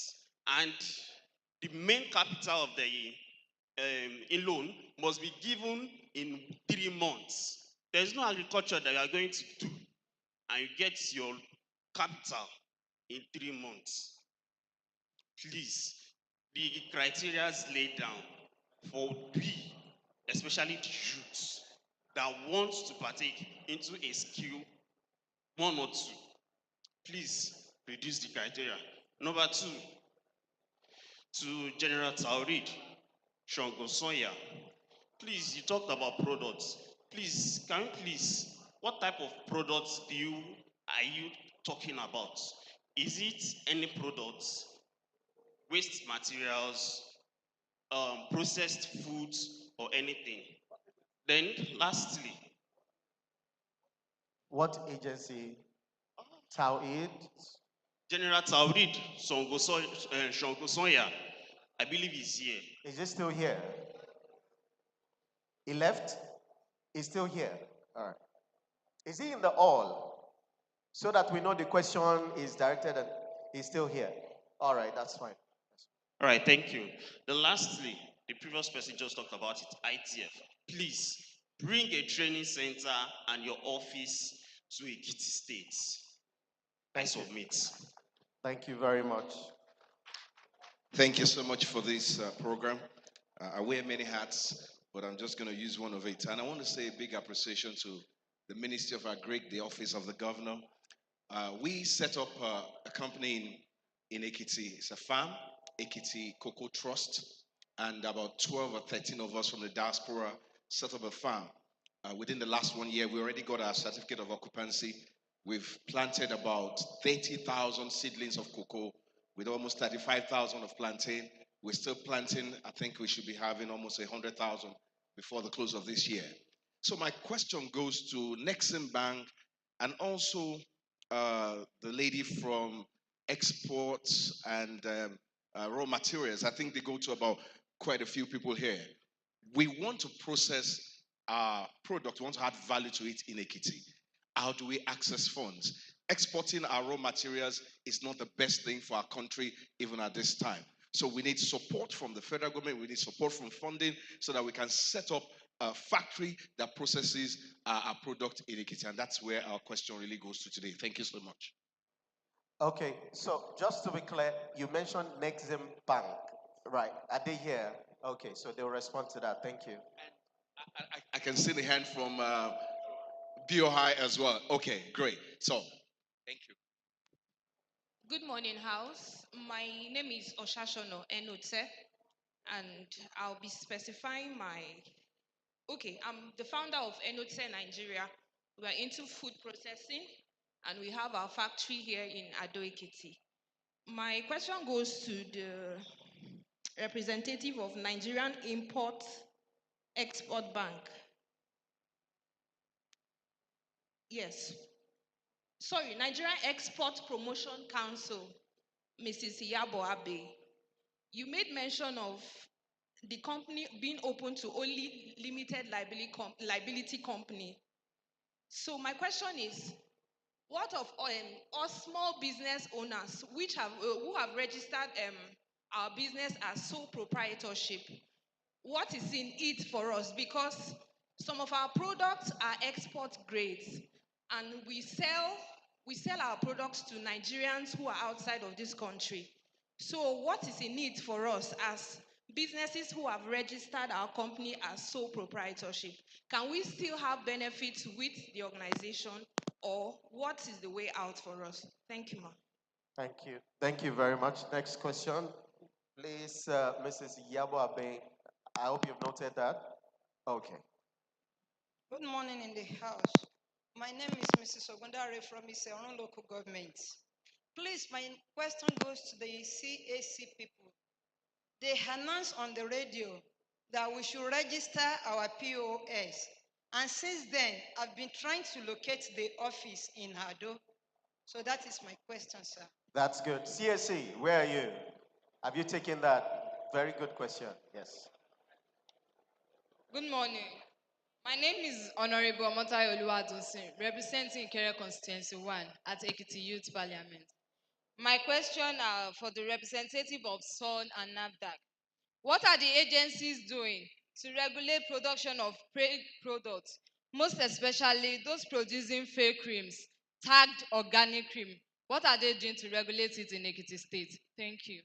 Thank you. Thank you very much. For all these beautiful questions, can we put a round of applause to it? Can we clap, ladies and gentlemen? Before we take the responses, I think there is just two questions here. This is to BOI. BOI, please pay attention. When you profile our industrialist for loan facility, they end up not accessing the loan from the commercial banks because it is a single-digit loan facility. The question is, what can you or are you doing to ensuring they access the loans beyond profiling? That's to BOI. The second question also is to commercial banks that are here. Our cooperative societies operate a single-digit interest facility. How can you help them get loan facilities that will be single digits? This is an open question to all commercial banks. So let's begin to take responses now. Very quickly, NAFDAC, Mrs. Sarah Ajayi, can you come forward and respond? There's a challenge. First is A man has said that he's been trying to get a certificate for a long time, and that process seemed stalled. Why? Another question is that you might want to respond to, what are you doing to regulating the activities? Please come up of organic products producers in Ekiti. Okay, thank you. For the complaints on product registration delay, I would have to see you to know where the delay is coming from. But there are so many reasons why registration can be delayed. Number one is if the facility is not satisfactory, or if the product was taken to the laboratory for analysis and the results too came out as unsatisfactory, that can delay. And then number three, we have had instances where a lot of people go in for registration using, especially on our platform, using email addresses that are not theirs or phone numbers. And so maybe something would have been sent to your mail, but because the mail of maybe a consultant was used, you are not informed on the observation. So I would really like to see you get your details, and then we'll trace out where the delay is coming from. And on behalf of the DG, I also like to apologize for the delay, because it's supposed to be 90 working days to get your product registered. For the question on organic products, fake products, I would like to know if they are those ones sold online. Because if it's for those online, we're actually working on addressing that. But if they are already in the market, we have an enforcement team that go out to carry out surveillance on these unregistered products. When you say something is fake, it means it's not registered, or it's having a component that is not allowed. So we will have our team go out for surveillance, and where we see these products, we always ensure that they are mopped out of circulation. So we really like if you also have information to share it with us, so that we'll carry out our due process. Thank you very much. Thank you very much, Mrs. Sarah Jai. ITF, please come forward. Why are you not in Ekiti State? That's the question. And when are you coming to Ekiti State? Let me start from the last question. When are we coming? We are on our way. We will soon get to Ekiti. But why are we not in Ekiti? Let me let you know that ITF is a self-funding organization. We don't receive any subvention, allocation, or whatever from the federal government, though ITF is owned by the federal government. And when you look at it, sorry to say, with ITF activity, it is not viable for ITF. One of the people that asked the question said, we have 40 area offices, and why one is not in Ekiti? Let me tell you that the majority of the area offices are in Southwest. Because Southwest gives us over 70% of our revenue generation, and they are in Lagos. We have 8 alone in Lagos, area offices. And 1 in Ibadan that is covering both Osun and Oyo State. Then 1 in Akure that is covering both Ondo and Ekiti State. But since 3 or 4 years ago, we have been trying to come to Ekiti to have a liaison office. But the last government was not welcoming us to give us a space to start with until, I think last month, May 3rd, we were in the office of the Commissioner for Youth Development, and he made a promise. I was there with my head of training. So maybe before this, with the MSME, the youths that we normally train, because when we look at the cost from Akure to come and do supervision and everything, that one will reduce. So we are on our way, as I said. Thank you very much. Just to clear the air, I want to emphasize, not because I'm a youth advocate in Ekiti State, but also from this state, I want to state very clearly, because we have partners and prospective investors right here. Ekiti is ready for business, is suitable for business. About 65% of our population are young people under 35. Ekiti is very green, very accessible, open-minded, and we are also forward-thinking. And just like you said, I'm excited that our conversation already started. So hopefully we will have ITF, a liaison office right here soon in Ekiti State. But again, let me emphasize, Ekiti is open and ready for business any day and anytime. So we'll go and proceed right now to have BOA responding to grants and loans. The questions on grants and loans. BOA, and please, Mr. Tawid Shongo Soya, please get ready to respond to. Still standing on the existing protocol. I think when I came on board, I'm talking about Bank of Agric. I said it's spread across all gender. And Mr. What is his name? We are talking about, when you're talking about certification, youth are not enjoying the product or enjoying our services, I was very surprised. Because we have a product that basically for youth between the age of 18 and 35. That is youth in agriculture. We have program for them.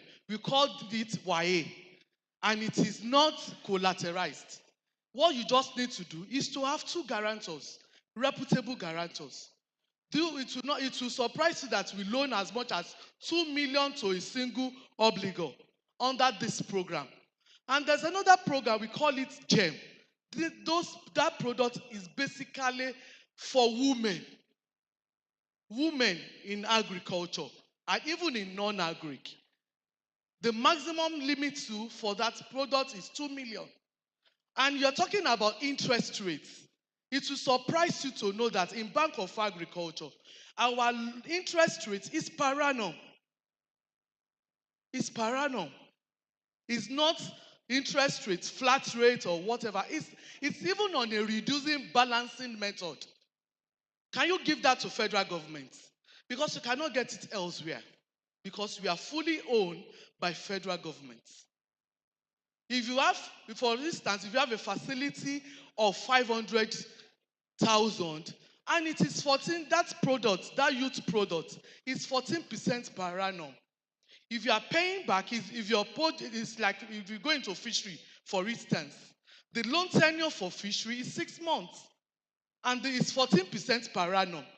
Sorry, that youth that came up, what percentage are you paying? That's 7%. If you are using the product for 6 months. So we have products that cut across every individual. We even have for market women as low as 50,000.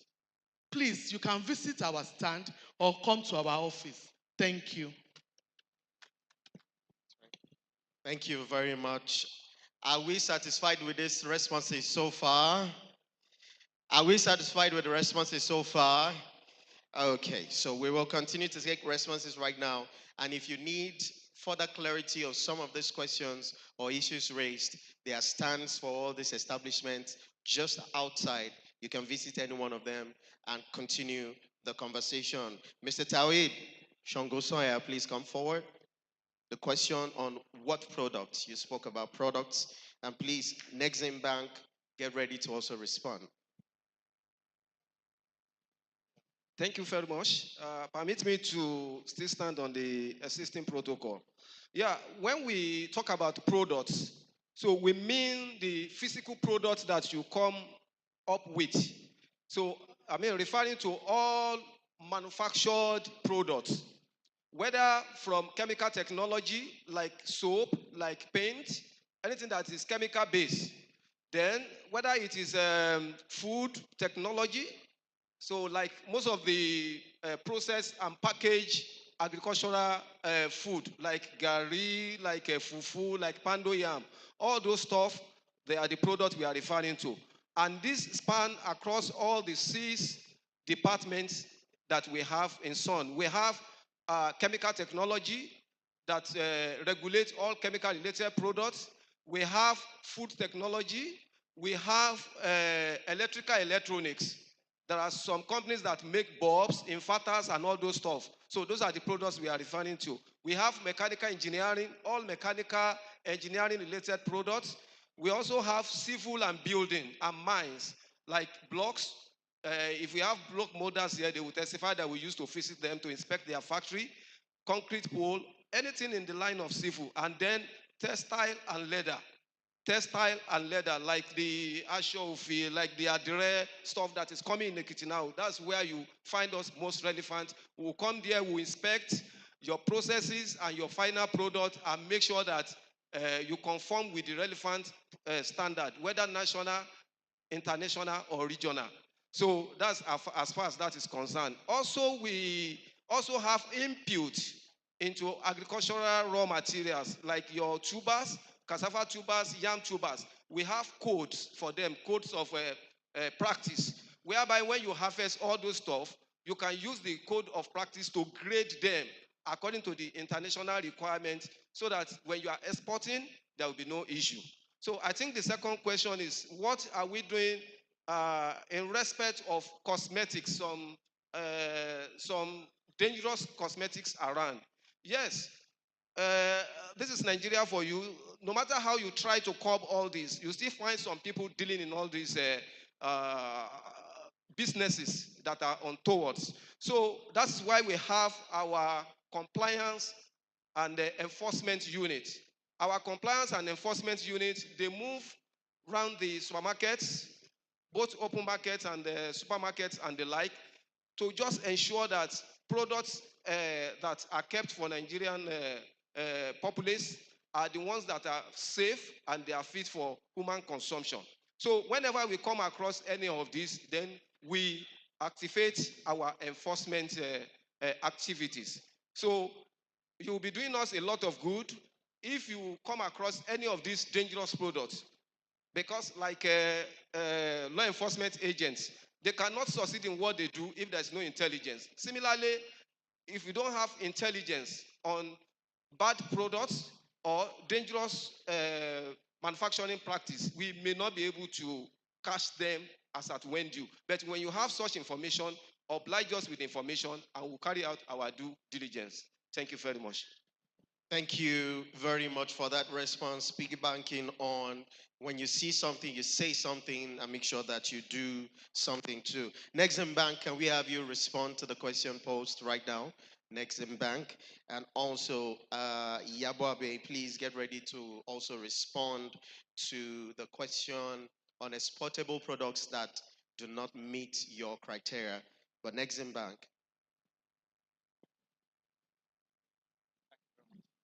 What's the name of the person that asked the question? Anyway, I think the question is on how we can assist you to add value to your products. Okay, so I think I need to say that you're actually the person we are looking for. Because 5 years ago, we took the decision to deliberately facilitate value addition. Because exports of raw commodities has not actually made us to maximize our export potentials. And I'll give this example. Since we are in this axis, Ekiti Ondo axis, where we have, our cocoa produce. Now, between 4 countries in West Africa, Nigeria, Ghana, Cote d'Ivoire, and Cameroon, we produce 70 to 75% of the world, cocoa produce, which is valued at around 10 billion maximum annually. Now, but the market value for value-added commodities from cocoa is estimated at around 200 billion. So for a region that produces 70 to 75% of the commodity to earn just 10 billion while leaving almost 200 billion for other countries that do not produce, you can understand that we are not maximizing, the prospect from our produce. So that's why we encourage you to add value. So you're actually the one we are looking for. We can support you to add value to your product. If you need to acquire machinery or equipment to produce, you can approach us for our project finance facility. Ideally, as an export bank, we are supposed to be a trade bank, but because we want to encourage value-added exports, we also have project finance, which you can access to import, or if you have them available locally, acquire machinery and equipment to add value to your product. The facilities are available for up to 7 years, with collateral of, with moratorium of about 2 years. So I encourage you to approach us. My regional manager is here, like I told you. His name is Folarin. So if you come to our stand or you come forward to me, I will show you to him. So he will put you through on how you can access our project finance facility. Thank you very much. Thank you for that response. And I think that I would like to also emphasize that every serious business person here needs to get out there to visit their stands and ask further questions. Some of these big wigs in these organizations are here in Ekiti today because of this MSME clinic that we are holding. So it's a good time to ask your questions and make your contacts and fix those problems right now. Let's also have on stage right now, Yaboabe. Yes, please come forward. And CAC, please get ready to respond on the question on registration of POS. Thank you. Thank you once again. My dear sister that asked the question on registration on enterprise, the act that binds NEPT stipulates that any SME that wishes to register as an exporter must have a limited liability. And if as an SME you cannot afford to register a limited liability, we encourage you to register under a cooperative society, belong to one, and register the association with the State Ministry or Federal Ministry of Trade and Investment. They will give you the bylaws which you will use to register as an exporter. NGOs also are also welcome to register that. The cocoa man that is asking of what NEPC can do in line with assisting them. We are placing value addition as a priority in NEPC. And how do we do this? Like companies like you, we have capacity building workshops, which we train you and enlighten you on what you need to do. Aside that, we also assist, like I said earlier on, that we are partnering with a third certifying agency to issue certifications on products within Nigeria. We rolled out the first instance as of 2021 with over, let's say, 200 companies, and very soon we are rolling out more opportunities like that, and it's for free. In this case, we identify good, viable products which will going to assist to get foreign certifications. Our stand is outside there, behind here. You can reach us and we'll explain further so that everything we are saying here, you will understand it better. Thank you so much. Thank you for your response. We'll proceed to having CSC respond now. And then the representative of SON, please get ready to share what you do also to tackle fake products. Good morning once again. The acting head of Ado Ekiti office is here, and he will be in better position to tell you the location of the commission. Thank you. Good morning, gentlemen and ladies. I learned the act about the address of the commission. If you are leaving from here, for example, you go directly to our daily, trying to approach the New Inn Road. You now face the pavilion. There's a filling station there, they call it Fairbasin filling station, very close to Enyo. We are sharing a fence with the Fairbasin filling station. It's not too far from the police station along New Inn Road. So, and we have been there for long, and we advertise on radio several times, so, and we give the address, so it's not a difficult place to know. Thank you very much. You're not going because you've not even scratched the surface. So the question was on POS registration. No, the question was that she wanted, because of the directive by the Corporate Affairs Commission, to to owners of POS to register their POS. The person now said she has been trying to locate where the state office is located so that she will go and register her POS. The answer is, as you just rightly said, and that's what I am. All right, that's very clear. Anyway, thank you very much. I hope you've gotten the address. They're always open. And we'll take SON now. SON. SON. Quickly come forward to respond to the question of what you're doing to tackle fake products, particularly organic products. Yes, please come forward. And I think there's also another question for BOI here. So please get ready to respond. Okay, you mean organic products? Okay, yes. Talking about tackling substandard products in Nigeria, I think that's one of the many menaces that Nigeria is trying to cope with. So, like I said earlier, it's a continuous fight because if you check them here, then they take another route. So, but like I said earlier, the best way to deal with this menace is when you see something, say something. Nigeria is so big a country that if somebody is doing something in one corner, it may take months or years before you come across such a person. So please, when you see anything that is bad, oblige us and then it will quicken our action. That is on one side.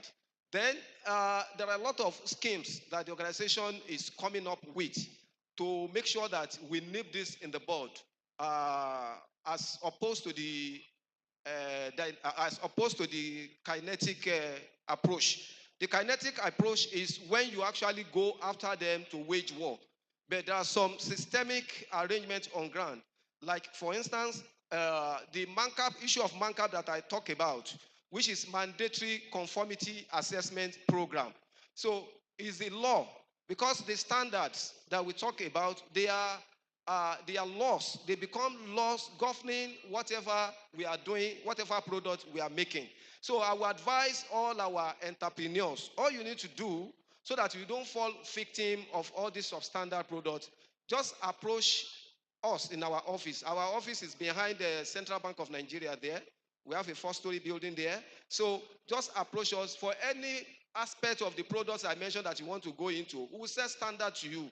The standard is just for token because it has been heavily subsidized for MSMEs. That is the starting point. When you are guided by standards, you are bound to come up with good products. And then for people that think that they can continue to spoil Nigeria market, we are not relenting, we are not resting, we are always after them. But we need your cooperation as much as possible to fight this menace. Thank you very much. Thank you very much. BOI, the question again is what can you do to, or what are you doing to ensure access to loans? BOI, are we here? And then the last response will come from any of the willing commercial banks on how you are helping, or can you help, how you can help get loan facilities that will be single digits. The question again is, or let me read the background.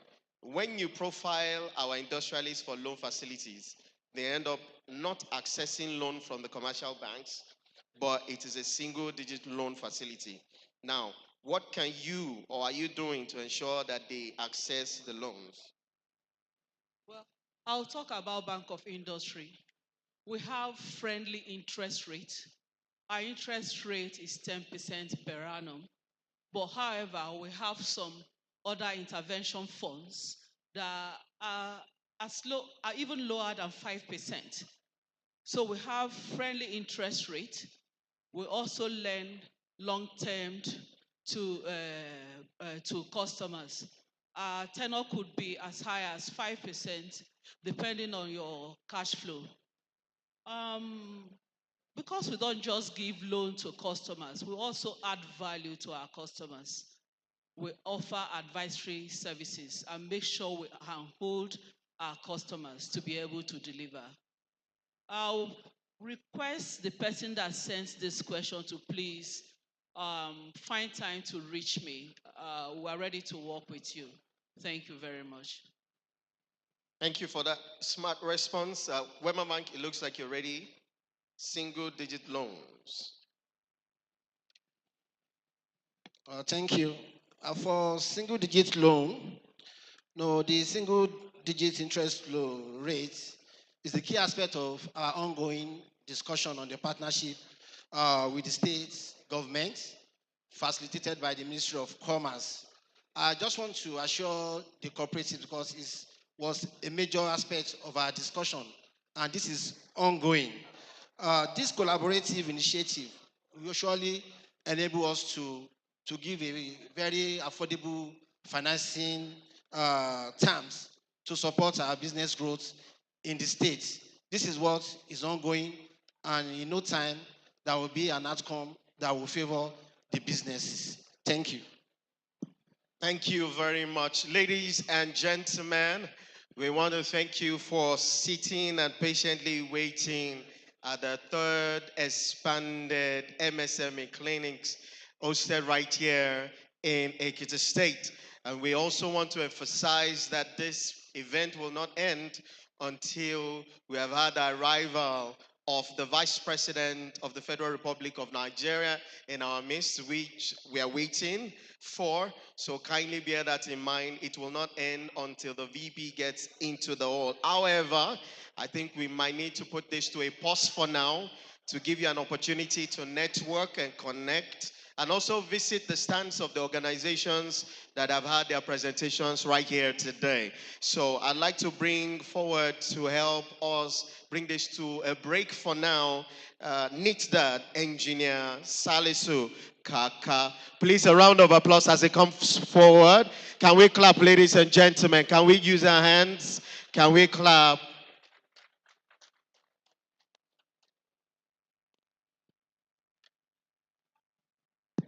Thank you, MC. I'm sure it will shock everyone here when I said that my second state in this country is Ekiti State. Will you be surprised if I say that? My revered mentor in my public service, in person of Dr. Bisen Olatunji, is the son of the soil of this state. He has opened way for me to become what I've become. So for that regard, I requested that I am a son of the soil of Ekiti State. I joined my MC here when he said that Ekiti is very business friendly. I totally agree with him. Through my mentor, I know that Ekiti is full of vibrancy. Ekiti students, a typical Ekiti man, is very audacious, very sagacious, very strong and committed to anything he's been tasked to.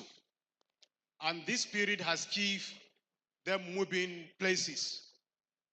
I am overwhelmed when I see the area of the traditional institution here that has demonstrated the strong commitment that is not only factually evidential, is equally evidentially factual, that they have shown commitment, they have shown demonstration that they are willing to work with the government's organization at the federal level.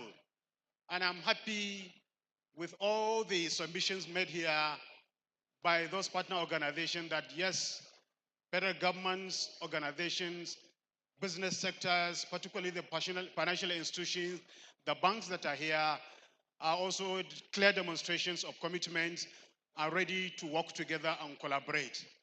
In this new era of the digital world that we are, the strongest competition is collaboration.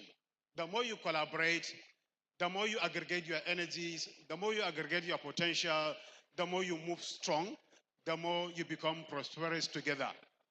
On this note, and on behalf of the Macro, Small and Medium Enterprise Expanded Clinic, particularly on behalf of the Senior Special Assistant to the President on the MSMEs and Job Creations, Mr. Adetola Johnson, who has been behind all these initiatives and drive. We sincerely thank you here, and we appreciate your desire and demonstration of the commitment to work together. And we guarantee you that our doors will be left open. Anytime you knock, you see all great, make Ekiti State greater, and make individual of us greatest business entrepreneurs. Thank you very much. Thank you. I don't know why we are not clapping. Can we use our hands and celebrate? And celebrate as we take a break.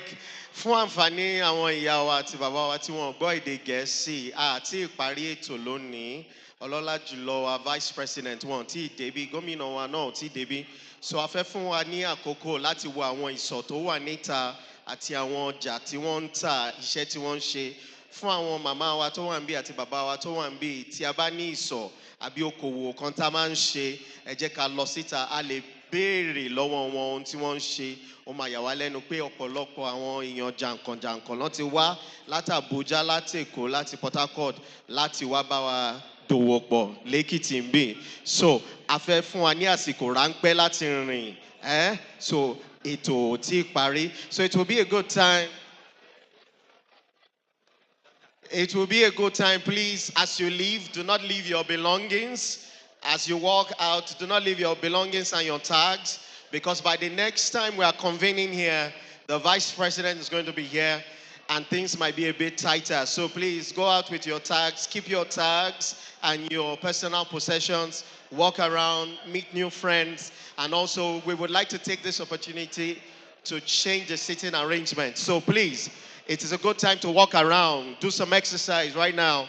If you probably need to snack up or something, please do that very quickly. And we will return shortly, having been blessed by the arrival of the Vice President of the Federal Republic of Nigeria to officially close this event today. So thank you very much. We will reconvene in a short while.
Thank you.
So, thank you.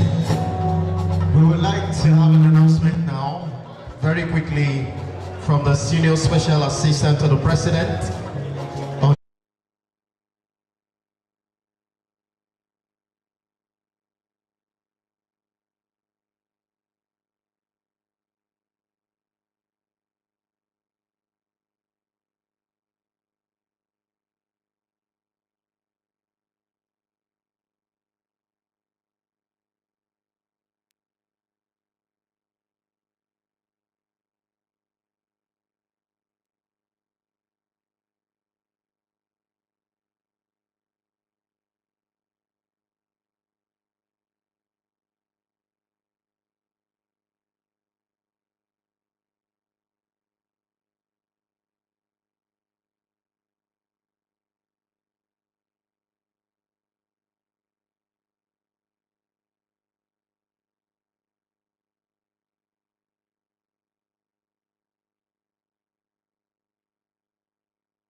ṣe ẹbí ìtọ́jú mi mo dúpẹ́ lọ́wọ́ òní àdébò ọ̀gá òdúpẹ́ lọ́wọ́ ẹ̀ bàbá ẹ̀sìn ọba tó dúpẹ́ ẹ̀dá mi ṣàdúrà fún ọ àbùtí o ìgbòlókù àbùtí o ìgbọ̀lọ́sà àbúrẹ́ òbílẹ̀.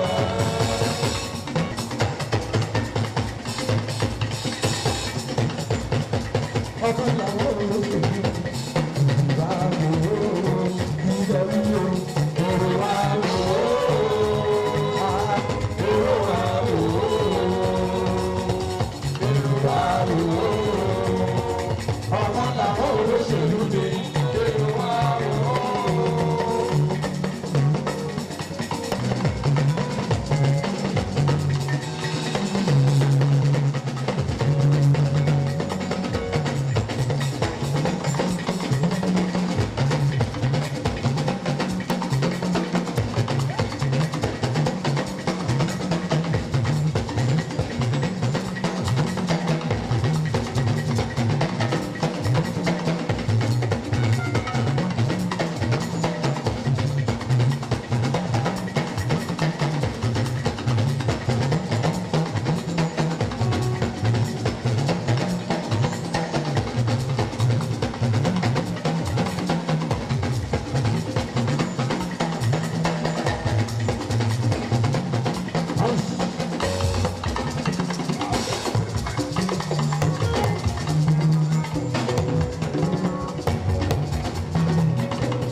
Para wa ṣeré ọwọ́ díẹ̀.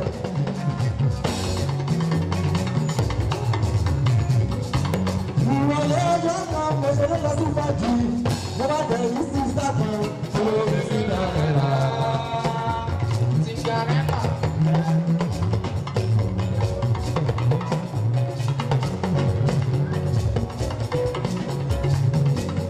Ìrọ̀lẹ́ ọjọ́ kan mo ṣeré lọ sí fàájì, mo bá tẹ̀lé sí sákan, olórí sí Cinderella.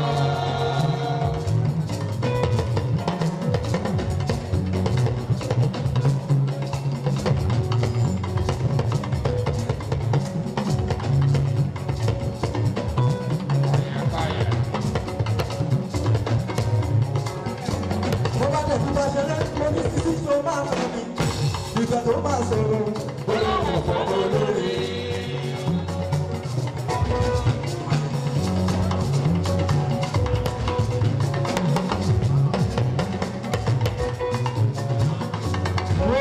Tí bá ṣe lé mo ní àǹtí ṣó máa fẹ́ mi, ìgbà tó máa sọ̀rọ̀, olórí ìfọ̀mọ́ olórí.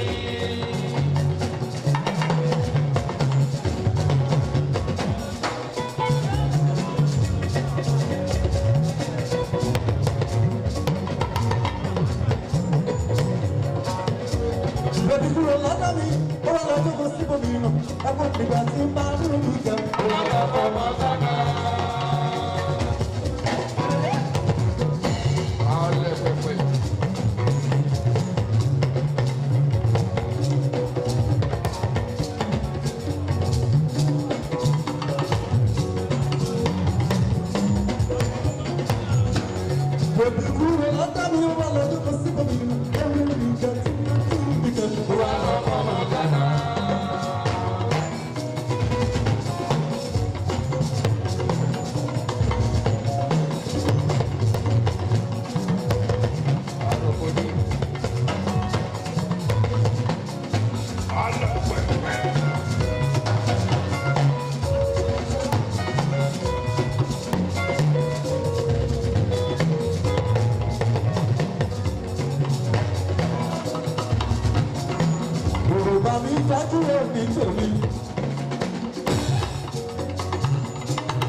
Chairman, investor, Ekiti.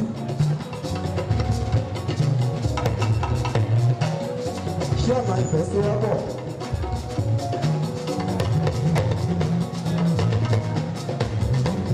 investor, LTD.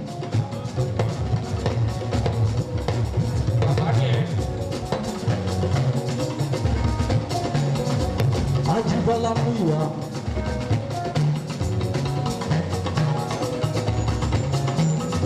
Ọmọdébù, gbogbo ara ni mo fi kí ọ, kí ọ, kí ọ, kí ọ.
ẹjẹ́ kí gbogbo ìyálẹ́jà lápapọ̀ bí o sí wọn àwòrán jẹ́ bí o sí wọn àwòrán ló sọ bí o sí wọn àwòrán ló bá ẹni tí ó jẹ́ ó ti tó kó síbí àwọn ìyálẹ́jà ló fún wọn ló ń jẹ jẹ lọ́wọ́ lọ́wọ́ lójú mẹ́rin àtọwọ́ ayé àtàkùn ọjà ẹ̀ẹ́dì sàgbàdà òkùnkà lórí ọjà ayé.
Oyè máa ní òde dání kan ṣe.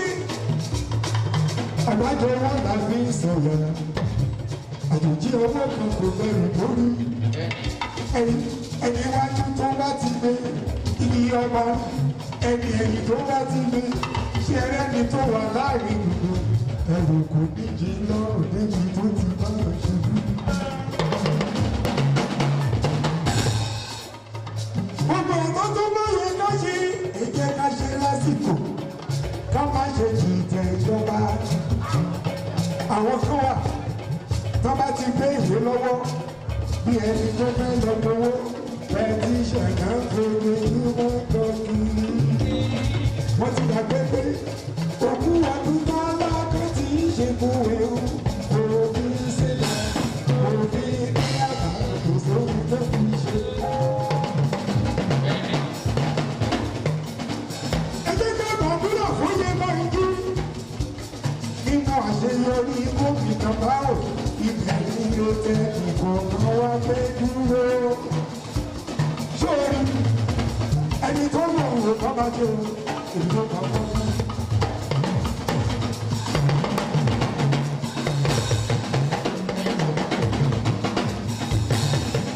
Ìdàgbàsókè ìpínlẹ̀ Èkìtì ó kàn gbogbo.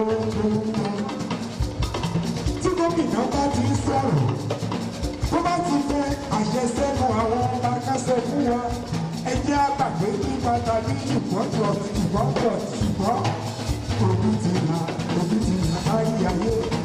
Ẹni Èkìtì yóò lè bàjẹ́. Èkìtì yóò lè bàjẹ́. Àbí àṣẹ. Ọgbà tó nà tó lọ́jọ́ sí. Mo ní lágbára ọlọ́dún mọ̀rẹ́ kí n tó kú. Nígbà tí mo lè jẹ, nígbà tí mo lè mọtí, nígbà tí mo ti lè ṣe gidigidi lórí.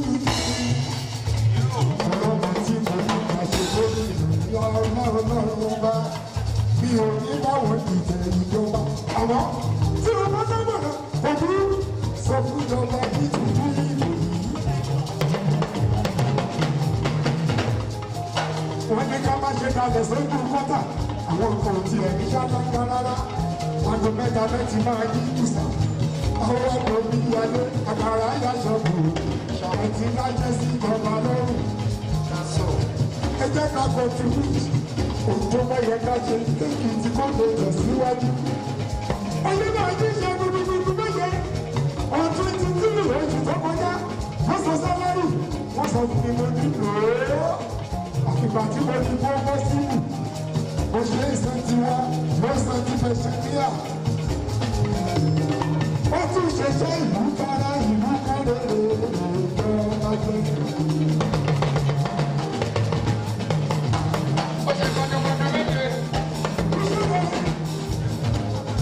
Kíṣẹ́ rere kọ́ ló ti síwájú lókìtì. Àtìrí àtiwọ́ kájọ ìdúgbò ìdúgbò bóyá bóyá bóyá bóyá bóyá kájọ ọmọ Èkìtì o.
Àbáyọ̀mí, ọmọ yín bá ń jí.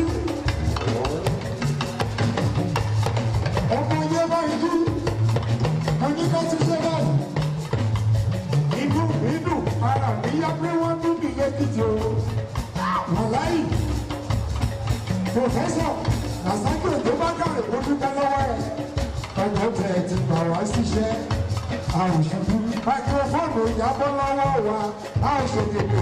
Ìjọba ò sọ pé wọn ò gbọ́dọ̀ dùn wọn mọ́. Ṣùgbọ́n alábàtà ní mọ́tò ń ṣàwọ̀dà bàbá ọmọ ló bá wọn yá. Nígbà tá a ń jọ náà máa ń lọ́wọ́lọ́wọ́, ẹjọ́ ṣe báyìí. Máa tẹ yàyà nìṣó ìròlé. Máa tẹ yàyà nìṣó ìròlé. Máa tẹ yàyà nìṣó ìròlé. Máa tẹ yàyà nìṣó ìròlé. Máa tún yàgbà nìṣó ìròlé. Máa tún yàgbà nìṣó ìròlé. Máa tún yàgbà nìṣó ìròlé. Máa tún yàgbà nìṣó ìròlé. Máa tẹ yàyà nìṣó ìròlé. Máa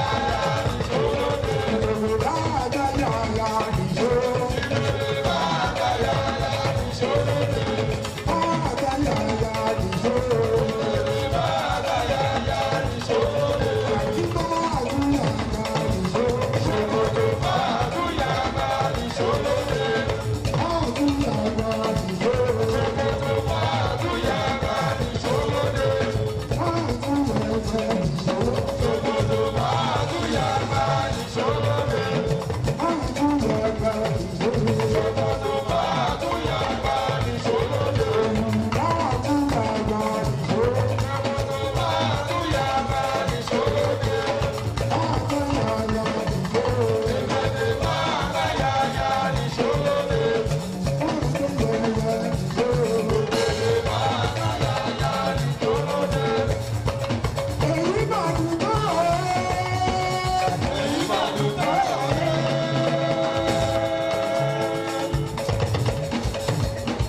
gbogbo yín la kí pátápátá. Ọmọ lórí ẹjẹ tó ń jẹ bí ọ̀rẹ́ sí mi. Ọ̀rọ̀ ìgbàgbọ́ tó mú mi lórí òkè náà ó bàbá.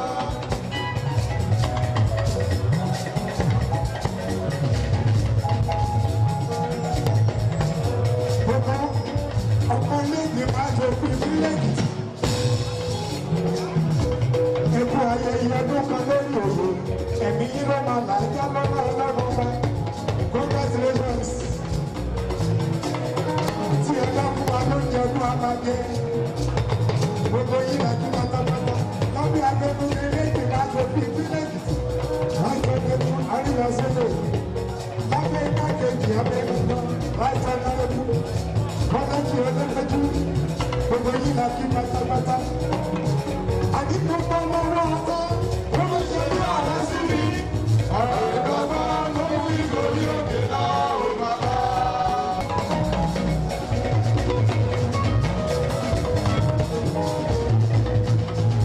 Kábíyèsí olóògùnbó. Àwọn ọmọ yìí ti ṣe gudugudu méje. Wọ́n ti ṣe yàyà mẹ́ta kí ẹ tó dé. Ọba kápítẹ́ ìmọ̀bí gbàgbọ́rọ̀. Ọlọ́gá lọ́ba lẹ́kùtì. Kábíyèsí gbogbo ara ní ẹkú kíákíá. Kábíyèsí olóyìnbó. Kábíyèsí mo bá lóko. Ajagun tó kọ̀ ti. Kábíyèsí akáwọ̀ àti agbẹ́gbẹ́rú àbá agbẹ́lẹ́sẹ̀. Ẹ̀sìn àbá gbẹgbẹ́gbẹ́. Ẹkú nìyẹn bàbá ní ọ̀rọ̀ tó ní sá. Bàbá ní ọ̀rọ̀.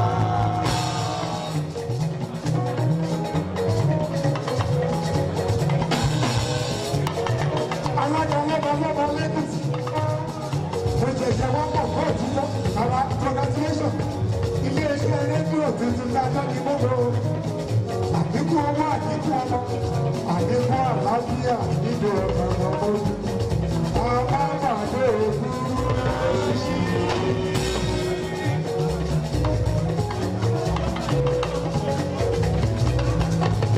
Kábíyèsí mo má lóye o.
tẹ̀síwájú. Ohun gbogbo tó máa dára fún gbogbo wa. Ẹ ò ní ṣèkúṣe, ìwé òní arójú, ọ̀nà ní aráyè. Ẹ ò ní ṣùgbẹ́, ẹ ò ní ṣùkú, ẹ ò ní ṣubú ara, ẹ ò ní ṣubú ẹ̀mí. Àmì o, àmì àṣà, ọmọ ojú wa o. Àmì o, àmì àṣà, ọmọ ojú wa o. Àmì o, àmì àṣà, olóró ọ̀gá. Àmì o, àmì àṣà, ọmọ kò ní ẹsùn. Àmì o, àmì àṣà, ìrìn ìyọ̀rọ̀ ọ̀gá. Àmì o, àmì àṣà, ọmọ ọ̀gá. Àmì o, àmì àṣà, ayé wa gbogbo. Àmì o, àmì àṣà.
ti ẹ̀rọ pé kó tó máa tẹ̀ tó bá tán.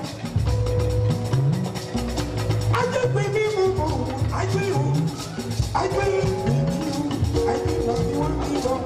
Ó ṣẹlẹ̀ fún mi síjà o nílé èdè ní ọ̀la.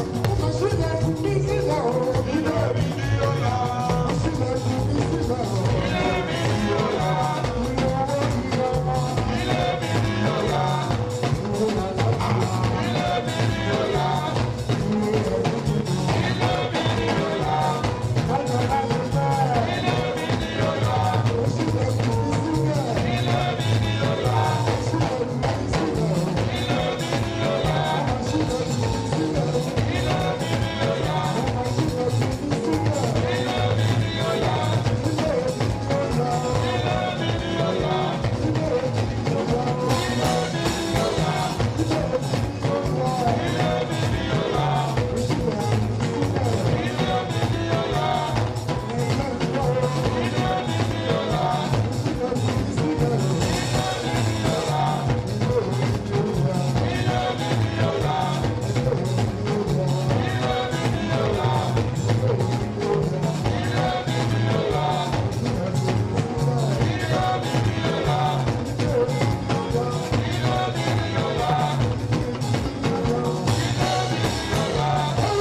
Kele dùn àwọn fàdùn.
One, two, two. Thank you. Thank you. Can we bring it down to the barest minimum? Ejeko wale da da da. Thank you. A very quick announcement, ladies and gentlemen, people standing behind. We want to stress that we cannot be standing on this floor. We have a gallery that can accommodate you, and if you cannot sit, you can stand on the gallery. But for this ground floor, please, nobody is allowed to stand at the back. So we want to crave your indulgence. Please, kindly find a way to clear and avoid standing at the back, please. Àti rí i pé ọ̀pọ̀lọpọ̀ wa ló ń dìde lẹ́yìn ẹ jọ̀ọ́. Àwa tí àbáráyè jókòó níbẹ̀ yẹn, a lè lọ sí gallery. Àyè wà ń bẹ̀. We can settle down there and we can stand there. But we do not want a fẹ́ kí ẹnikẹ́ni jókòó sí ọ̀kan dúró sí ẹ̀yìn yẹn. Ẹ jọ̀ọ́. Ọlọ́lá jùlọ, our vice president is ready and is going to be here anytime soon. Mo ṣe rí àwa kan ṣì wà lẹ́yìn ń bẹ̀ yẹn, ẹ jọ̀ọ́. Níbi ẹgbẹ́ àbáwọlé yẹn, ẹ jọ̀ọ́. Let us clear that place. It's important that we all get a seat or move to the gallery where you can sit or either stand. But nobody is standing on this floor. Please, let's do this. Thank you very much.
Allez.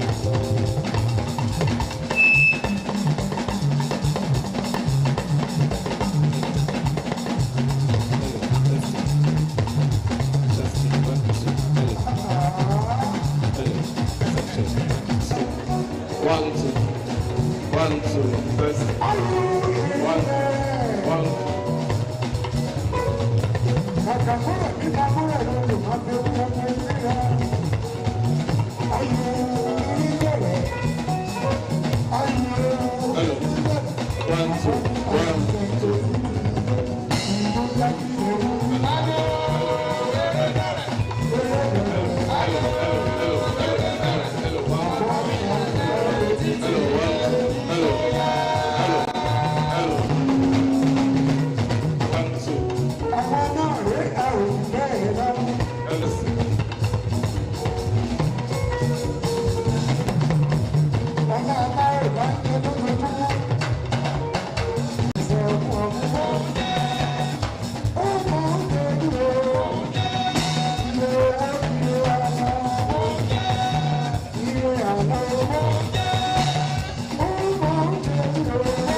1, 2, 2.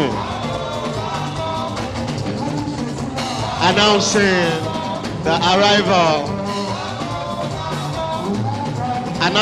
arrival of the Vice President of the Federal Republic of Nigeria, Senator Kashim Shettima, JCON.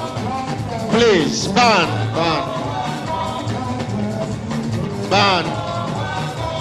Band, can we bring it down, please? Band.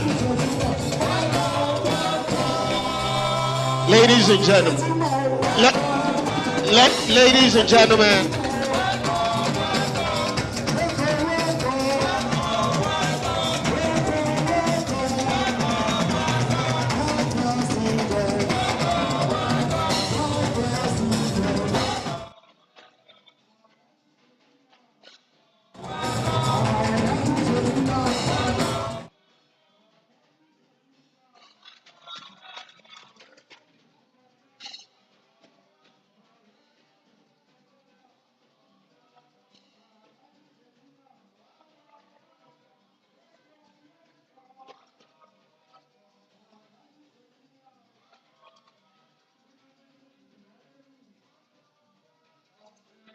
thank you. Thank you.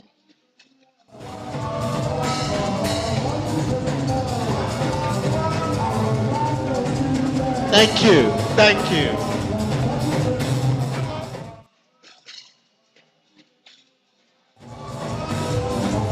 Thank you. Shall we take the national anthem?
Ekiti anthem.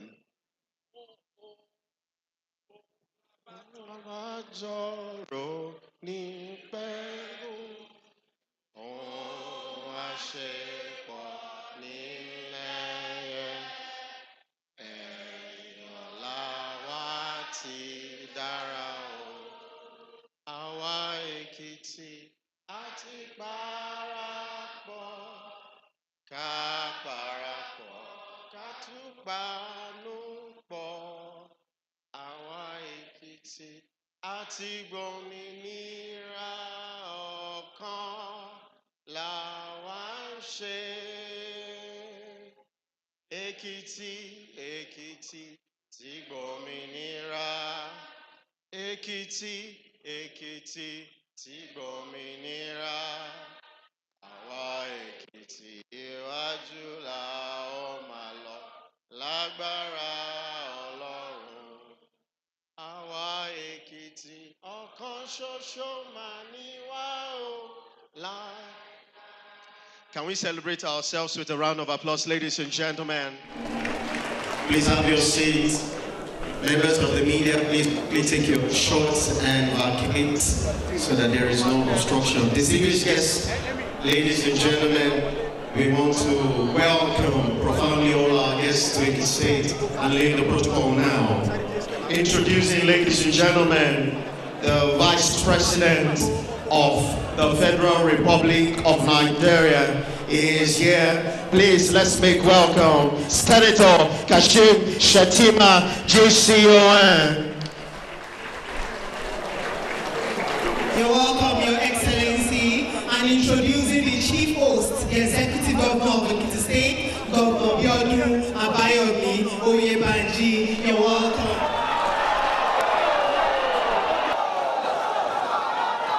You're welcome, Your Excellency. Also introducing the Senate leader, our own Senator Michael Okpeyemi Bamidele, CON. And introducing the Honorable Minister for Solid Minerals, Dr. Dele Alake. You're welcome. Dr. Dele Alake, you're welcome. Also introducing and acknowledging the presence of the Deputy Governor of Ekiti State, Chief Mrs. Monisade Afuye. It's also my pleasure this afternoon to introduce the Speaker of the Ekiti House of Assembly, Right Honorable Adeoye Aribasoye. You're welcome. Acknowledging the presence of all members of the Ekiti State House of Assembly, you're all profoundly welcome. I have the pleasure of introducing this afternoon the Permanent Secretary, State House, Engineer Adebisi, a man of the soil. You're welcome. I'd also like to introduce the SSA to Mr. President on job creation. I'd like to welcome profoundly Mr. Tola Adekunle Johnson, MFR. It's my pleasure this afternoon to welcome all ESCO members, even to this occasion. You are warmly welcome.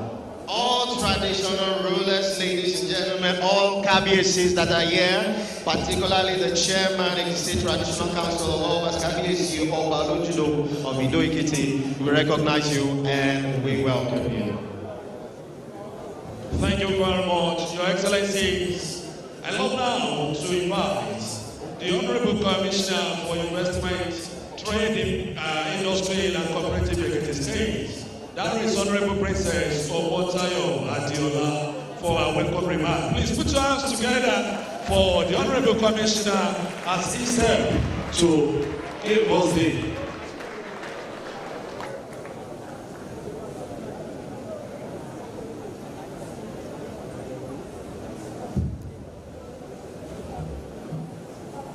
Good afternoon, everyone. It's my pleasure to welcome our Vice President to Ekiti State. So I'll start by recognizing our first Vice President, the Vice President of the Federal Republic of Nigeria, distinguished Senator Kashim Shettima, GCON, the main convener of this event. I'd like to recognize the excellent Governor, Your Excellency, Governor Biodun Oyebanji.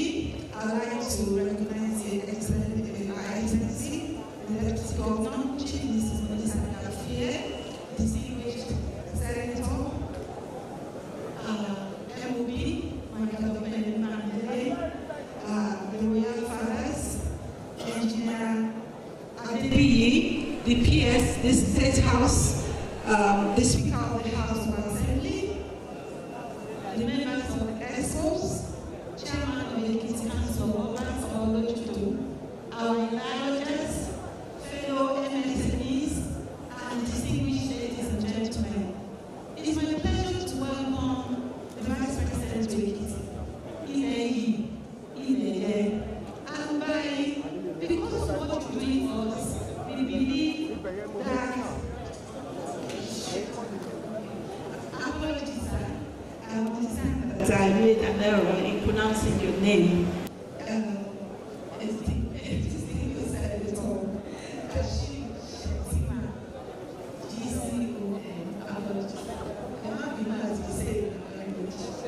So, it's my pleasure to welcome you.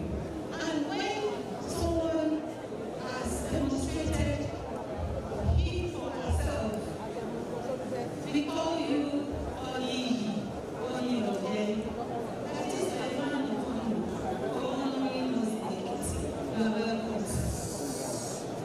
The National Expanded MSME Program is the crowning glory of the activities of Governor Yodun Abayomi administration, because when we started, we engaged with the people on ground to know their needs, and based on their needs, we will engage with them. And their needs are numerous, but state alone cannot do it. So we really appreciate you partnering with us. Traditionally, Ekiti, we are farmers. It's an agrarian economy, which you have seen outside. For years back, we ventured into education. So entrepreneurship is not easy for us. So many of the people that are doing entrepreneurship in Ekiti is through sweat and blood, and we need a lot of support. Now, the reality is that we are people of integrity. You can back on us and go to sleep. And I believe that the program of President Bola Ahmed Tinubu, which is on powering the Nigerian economy, we are putting ourselves forward as Ekiti and use us as a test case, and we will not disappoint you.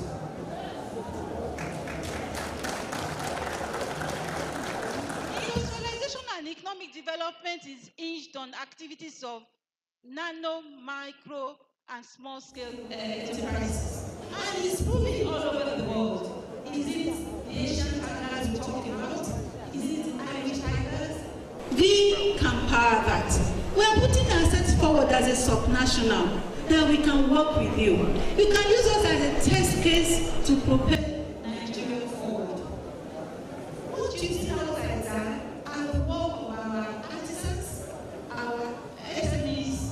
Right now, we are implementing the program of the federal government, where we say, use Nigeria, eat Nigeria, buy Nigeria, wear Nigeria. We are already implementing it. So we are saying, use Ekiti, buy Ekiti, wear Ekiti, and carry Ekiti. And so we are wearing from head to toe is made in Ekiti, including my bags and my shoes, demonstrating the spirit of Nigeria that we are partnering. We want Nigeria to move forward. And we believe if we start from Ekiti, Nigeria will be great. Thank you so much, sir. We have one request. Many of the people will be doing so much all the time, but we know there was a twist. The reason being that industrialization is a new thing in us. Supporting MSC in the Ekiti, we don't have one industrial hub in the state. We need a common service area where these people can have shared services and they do not struggle. Right now they're struggling. You can help us to take Nigeria to a greater height. Thank you so much, sir.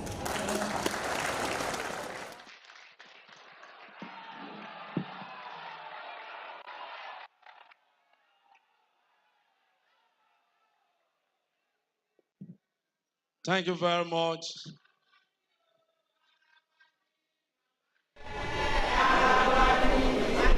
That is a wonderful welcome remarks by the Honorable Commissioner for Investment, Trade, Industry, and Cooperative Ekiti State. Your Excellencies, I love to invite Mr. Tola Adekunle Johnson, MFR, for the recap of cleaning activities and impact, the SSA job creation and MSMEs. Gbogbo ìgbà, owó wà, mọ́tò wà.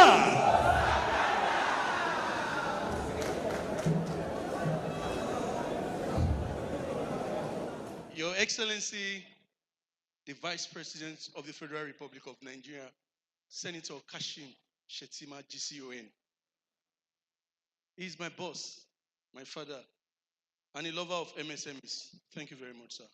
Your Excellency, the Governor of Ekiti State, my uncle, may God bless you. Everyone from the minister and PS and the leader, the deputy governor, and all the entourage of Mr. Vice President, I welcome you. Ladies and gentlemen, thank you very much. I am able usually to give the recap of the day before His Excellency came, what happened. But something happened today, and I said that There's no need for any recap. If there's anyone in doubt of whether President Tinubu actually wants to support the MSME space, today has cleared that doubt. Huh?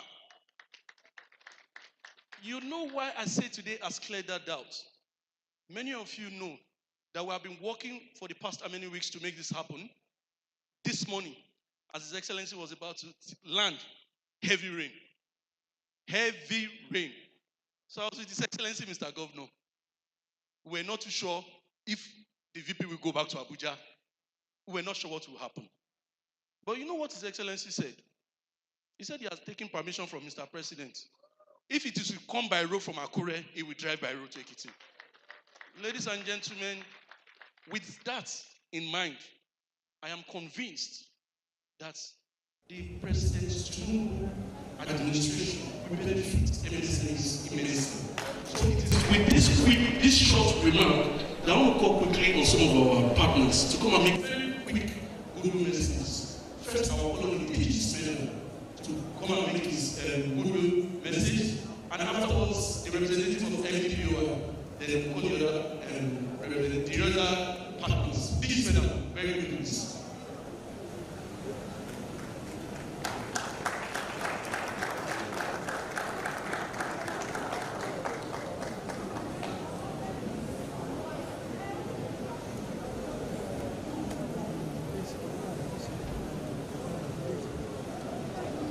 Your Excellency, the Vice President of the Federal Republic of Nigeria, Senator Kashim Shettima, Your Excellency, the Governor of Ekiti State, my own uncle, my own adopted uncle, Distinguished Senator Michael Berry, MOB, Honorable Minister for Social Development, Dr. Delanke, the Speaker of the House of Ekiti State Assembly, traditional rulers, royal fathers, the MD of the Nigeria Policy Development Commission, ladies and gentlemen, members of the press, I say good afternoon to you. Gokinyo, Ekaso, Your Excellency, I want to thank you so much for this expanded MSME clinic. This afternoon, we have approximately 365 entrepreneurs exhibiting outside. Out of the 365, we have engaged 63 of them, and their needs order are just 5 things. The first one is access to finance. We have worked closely with the Bank of Industry to democratize access to finance for small businesses, and right now, small businesses in the Ekiti State can access finance from 250,000 to 2.5 million naira at a single-digit interest rate. We are working closely with His Excellency the Governor to also sign a memorandum of understanding where small businesses can get loans for working capital, for work tools, and for work equipment. Your Excellency, I want to thank you. So on the 1st of December 2023, you inaugurated the National Council of MSMEs, which you currently chair. And we have brought that National Council of SMEs to Ekiti State. And I've gotten the word from His Excellency the Governor that this National Council will be inaugurated in Ekiti State as soon as next week. I want to thank you specially for all you've done for the Ekiti State government. I was here sometime last week, and we concluded our National Business Skills Development Initiative in Ekiti State. We concluded our Financial Empowerment Program in Ekiti State, and we concluded our One Local Government, One Product initiative in Ogun State, in Ekiti State. And I want to say that with the support of His Excellency the Governor, we're going to do way more. And our target for Ekiti State entrepreneurs is to empower and impact 100,000 entrepreneurs in Ekiti State. Are you ready for the empowerment? Small businesses, are you ready? Okay. So my last advice is that please register as a cooperative, register as a cluster, so that we can support you and support your cooperatives. Thank you so much. God bless Ekiti.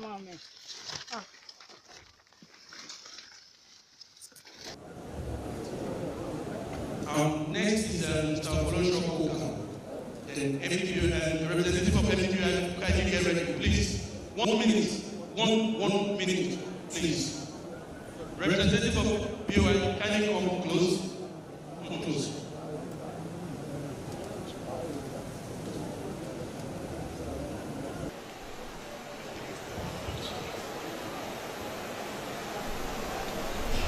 Thank you very much. Your Excellency, the Vice President of the Federal Nigeria, Your Excellency, the Governor of the State, please permit me to stand on all existing protocols. This is my second SNSD event, and I see what is possible when you bridge the gap from the very top to the very communities.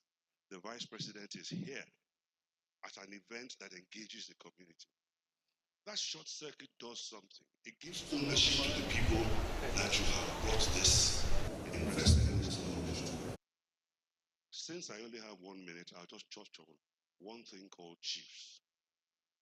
As we're doing this, we must look at the corporate governance, the rules, the regulation, the taxation of SMSEs for them to grow at an accelerated rate. We must look at the human capital requirements. What skills are needed now? From their old skills to their new skills, we must retrain them. Infrastructure is also required. Then funding, as my predecessor, the last speaker said, small businesses must have single-digit funding. I welcome you all to Ekiti State. I just discovered that the governor is actually a very good old friend. Thank you very much.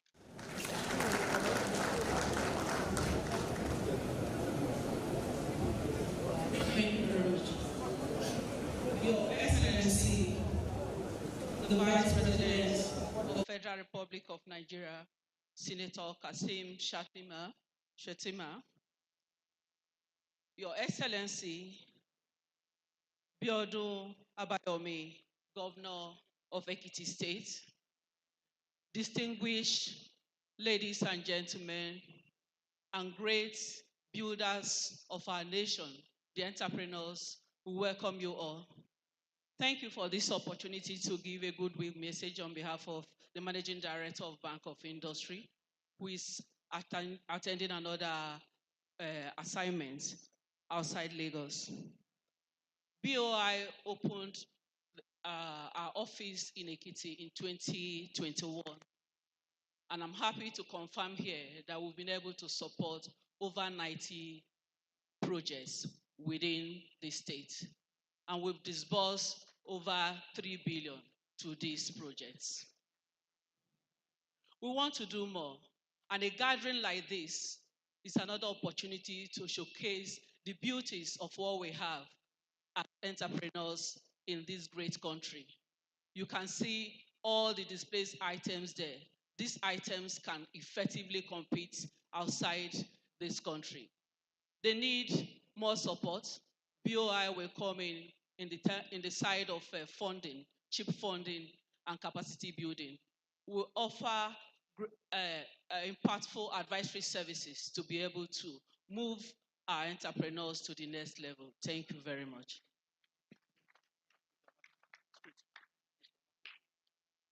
Thank you very much, Your Excellencies, distinguished ladies and gentlemen. I have the pleasure of inviting the Honorable Minister for Solid Minerals, Dr. Dele Alake, to take his goodwill message. Please, let's celebrate him as he comes forward. He is the man of the soil, a son of the soil.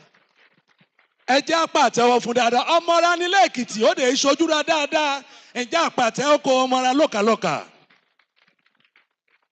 Your Excellency, the Vice President of the Federal Republic of Nigeria, Senator Kashim Shettima, GCON, Your Excellency, the Governor of Ekiti State, my own dear brother, popularly known as Bao. Your Excellency, the Deputy Governor, my brother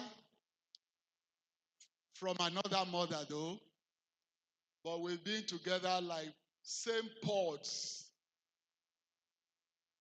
The majority leader of the Senate, Senator Okpeyemi Bamidele, the permanent secretary in the State House, Abuja, and I crave your indulgence to sit on all existing protocols. Usually, the adage or the phrase is to stand on existing protocols. But since June 12, 1993, the annulment of that election, and for those of us who were leg operatives then, fighting for the restoration of the mandate, we went around the country talking to leaders to help us to uphold the sanctity of that election, which was adjudged the freest and fairest in the annals of Nigeria. However, everywhere we went, the leaders were saying they stood on June 12. They stood on June 12. The more they stood on June 12, the deeper into the hole June 12 went. So it became an irony. And so when I hear about people standing on existing protocols, I felt the protocols were going underground. So I decided to sit on existing protocols. Thank you very much. It's my greatest pleasure to be here today. When the Vice President informed me of this trip, I was doubly elated. I was elated because the Vice President was visiting my state, my home state. I was, on the other hand, elated because this trip is an eloquent testimony to the fact that the federal government, under the presidency of Bola Ahmed Tinubu, has Ekiti right inside his heart. Because the Vice President, in his capacity as the number 2 man, has commissioned a lot of projects, the MSME projects, and in fact the presence of this distinguished son of Nigeria in Ekiti today signposts the emergence of Ekiti into the front burner of national political calculations. And he has said that Ekiti is very well, strongly represented in the administration of President Bola Ahmed Tinubu, what with the majority leader of the Senate himself and Ekiti born, Okpeyemi Bandele, quite a number of us who are well steeped and well rooted in this government in Nigeria today are from Ekiti. So the governor of Ekiti today, we are also very lucky that we have somebody who is level-headed, who is piloting the affairs of Ekiti today. And I say this with empirical verification. My profession is journalism, and we don't say things without personal conviction. And I'm saying this from ocular proof, what I have observed in the last several years. We have had governors in Ekiti that came and introduced dichotomy into the body politic of Ekiti State. We've had governors that came and alienated critical stakeholders in the administration of the state, thereby stultifying the progressive emancipation of Ekiti State. We have had governors here in the recent past that demarcated and stifled the participation of those brains that we have in Ekiti, scattered all over the world, through extreme myopic perception, narrow-mindedness, and parochialism. But today, we are lucky that Bao came and forged a convergence of interests. And it is only through a convergence of interests that you can have peace. And it is from peace that progress develops. So from every available angle you look at it, Ekiti is lucky to have a man of peace, a man of progress. Ekiti is lucky to have Okpeyemi Bandele as the majority leader of the higher body, legislative body of Nigeria. Ekiti is lucky to have President Bola Ahmed Tinubu at this point in time to pilot the affairs of Nigeria. And then Ekiti is lucky to have me in that cabinet. Your Excellencies, ladies and gentlemen, I have been in constant touch with the governor of Ekiti since I assumed office. We work hand in hand. We exchange notes. We exchange ideas. And as we speak, there are a number of federal projects that we are working on for the exclusive preserve of Ekiti. And these are coming on board. They will be on stream pretty soon. In fact, the vice president, again, which is why I said we are lucky, is an unalloyed supporter of Ekiti State in every particular. So whenever we bring memos concerning projects, developmental projects for Ekiti, be sure the vice president has our back. Thank you, Your Excellency. So, ladies and gentlemen, one more plea before I leave the stage. Nigeria is going through what we call the paroxysms of restructuring, economic restructuring. Now, you cannot make an omelette without breaking the eggs. When a woman is in the labor ward, I'm sure our mothers here will know what I'm saying. She gives birth through excruciating pain. But the moment the baby is in her hands, the pains fade into insignificance. That is what we are going through. We are going through the pains of social, economic re-engineering and reconstruction. And without that, stopping fuel subsidy, stopping the multiple exchange rates, these are harsh, seemingly harsh, but bold and necessary decisions to be made. The leaders of Nigeria we had in the past, in the last 40 years, knew that these steps were necessary, but they never had the courage to doing it. And then we were postponing the evil day. And then God sent us a man of vision, a man of courage, a man of knowledge, who combines all these three attributes. So we are at the cusp of history. If we do not do this now, our generations yet unborn will keep running away. They will keep jackpying. But let me tell you, ladies and gentlemen, the countries that we jackpot to, they are supposedly developed and progressive. They have infrastructural, technological development. But listen, some generations before now in those countries made the necessary sacrifices at the right time to make those countries and societies what they are today. If we do not make the sacrifices today for our better tomorrow, then we will not have started anything and we will be failures to our unborn generation. Do we want to be failures?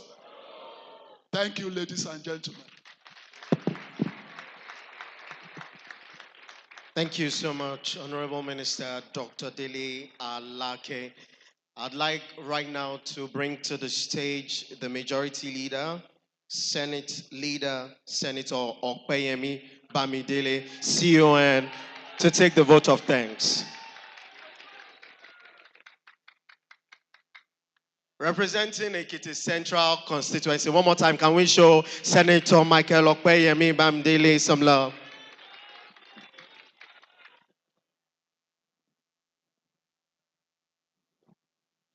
His Excellency, the Vice President of the country, our leader, role model, gentleman par excellence, distinguished Senator Shatima, GCON, in whom we are all well pleased. His Excellency, the Governor of Ekiti State, my brother, my fellow burden bearer, my brother from another mother, I say it yet again, without equivocation.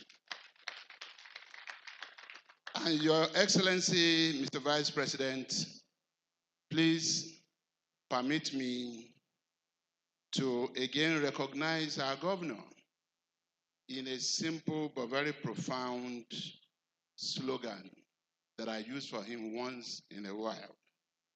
And when I do that, I connect with the people.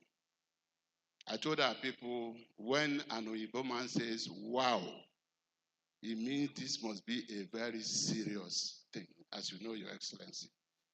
So when I say wow, our people will say bow. When I say bow, our people will say wow. Wow! Wow! Bow! Wow! Bow! Bow! Wow! Thank you, Your Excellency. The Honorable Minister of Solid Minerals, another profound and illustrious son of Ekiti, Mr. Dele Oladele Alake,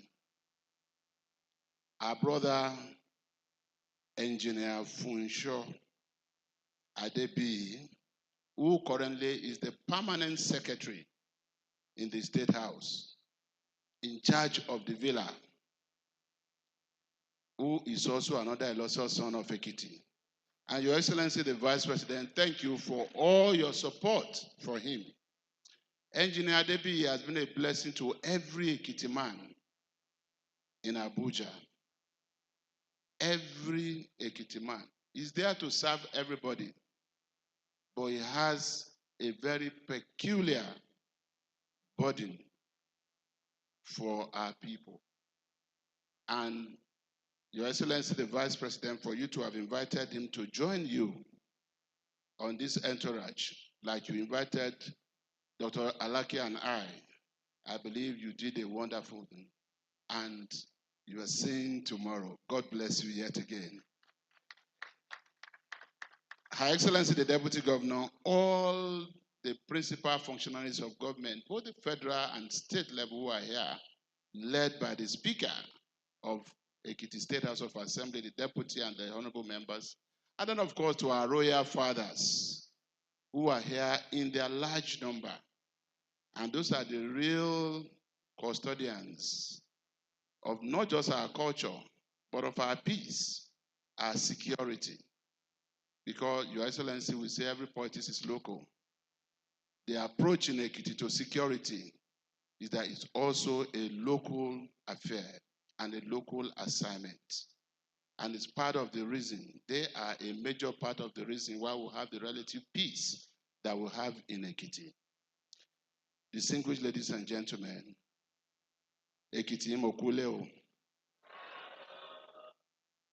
I cannot but again thank His Excellency, the Governor of Lagos State, even though you are the Governor of Ekiti State, even though you are the chief host, and by God's grace, you are the reason for our gathering today because of your vision and mission in this state. But I must thank you. Dr. Alake made the point very clearly. You have been a bridge builder, and you have provided a home for everybody. This is not my first time, Your Excellency, the Vice President. This is not my first time in the National Assembly. I was in the House of Representatives between 2011 and 2015. I was also in the Senate with you, sir, between 2019 and 2023. But for the very first time, sir, I am in the Senate, being sure that I can concentrate on the job for which I was elected, being sure that I have a governor who has my back and who is watching my back. And Your Excellency, that is why I am able to concentrate on my job in Abuja. Your Excellency, that's also why I'm able to do all I can to see with all of you, including yourself, your good self, and Mr. President, to see what kind of projects I can attract to Ekiti, because I have a governor with whom I am in partnership, and it's a partnership that is working for Ekiti. The governor left his office for a whole day last month to follow me to inspect every constituency project that I'm executing in Ekiti Central Senatorial District. As we speak, we are constructing intensive care units in all the 5 local governments of my senatorial district. We are constructing mini stadia in 6 different parts of the Ekiti Central Senatorial District, and we are doing other things. But Your Excellency, the Governor, there cannot be a better way of saying thank you to all that we are seeing here today than to say, by the grace of God, I will devote the substance of my constituency project allocation for the year 2025 to booster what you are doing here today.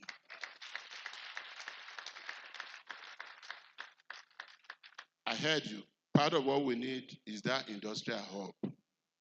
I don't know whether I will finish it or I will not.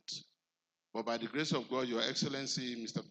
Vice President, I am telling you, sir, that my constituency project to the tune of 1 billion naira will be devoted to this in the year 2025 budget.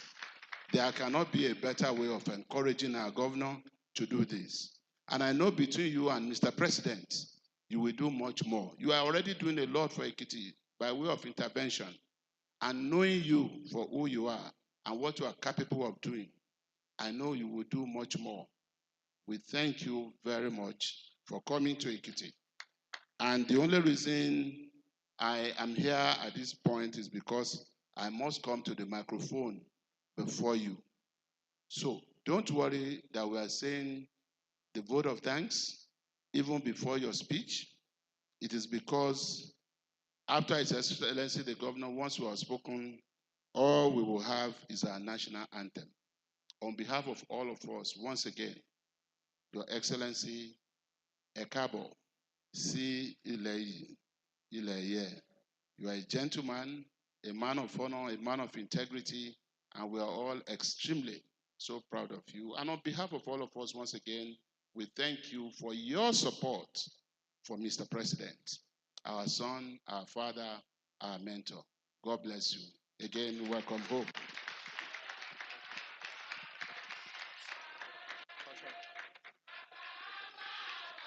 Thank you so much, Senator Michael Okpeyemi Bamidele, for that vote of thanks. I think right now, to relish the experience we are all having here, we will take 2 minutes to just have the Ekiti State Performing Arts Company. 2 minutes. 2 minutes, we will do that, and then we'll have the remark. Very quickly.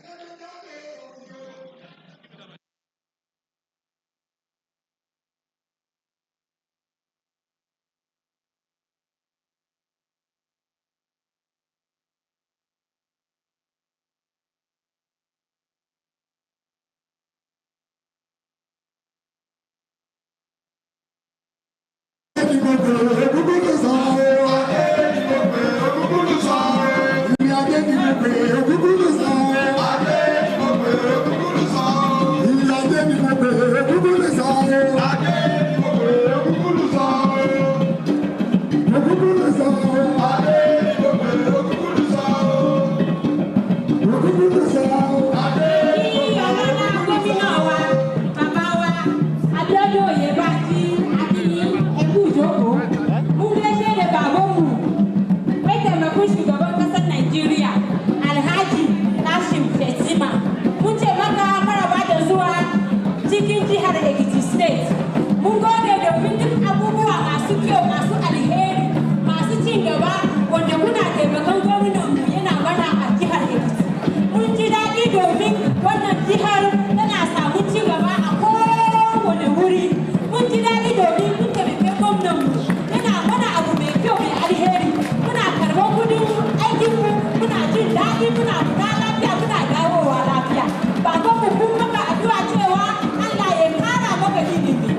Performance I am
Thank you very much. Right now we will take the remarks by His Excellency, the Governor of State. Please, with all the love and all the joy in our hearts, let's welcome on stage Governor Abayomi Biodun Oyebanje. Can we welcome him,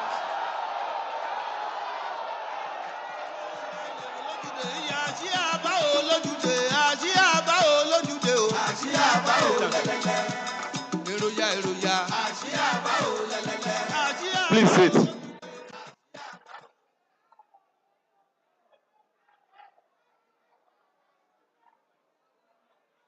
Your Excellency,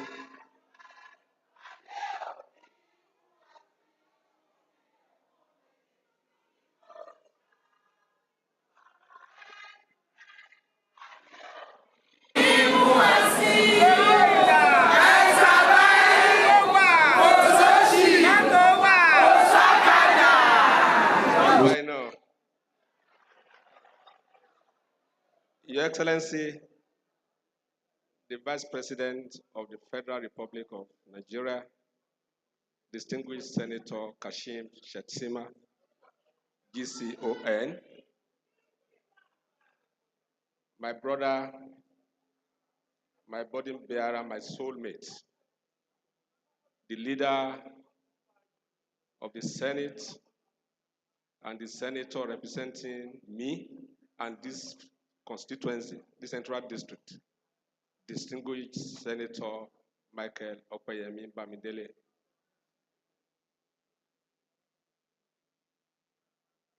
our very best, a man of honor from the land of honor, Dr. Ladele Alake, the Minister of Solid Mineral Development. Thank you so much, sir, for your commitment to Ekiti development.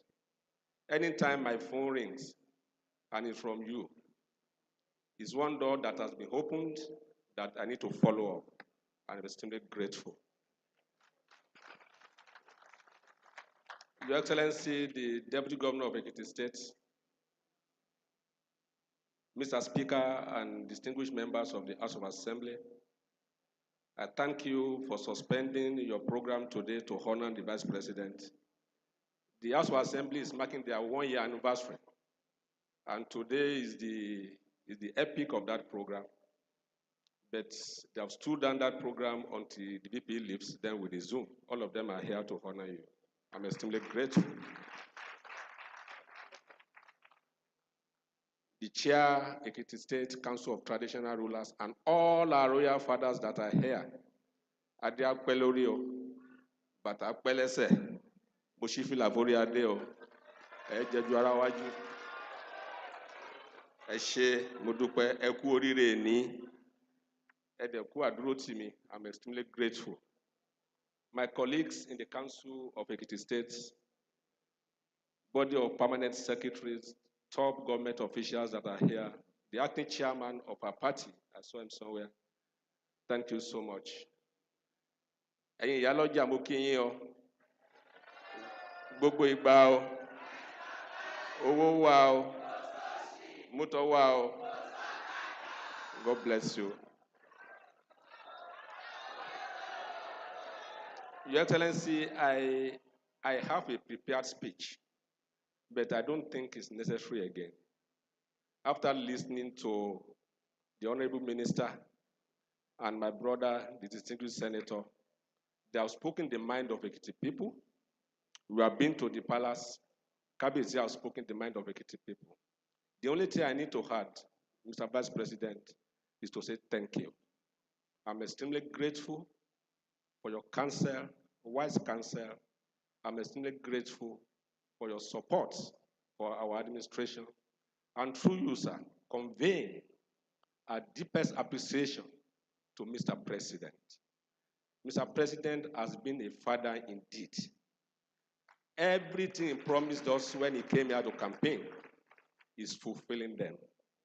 As we stand there today, Your Excellency, we are constructing over 216 kilometers of roads across Ekiti State.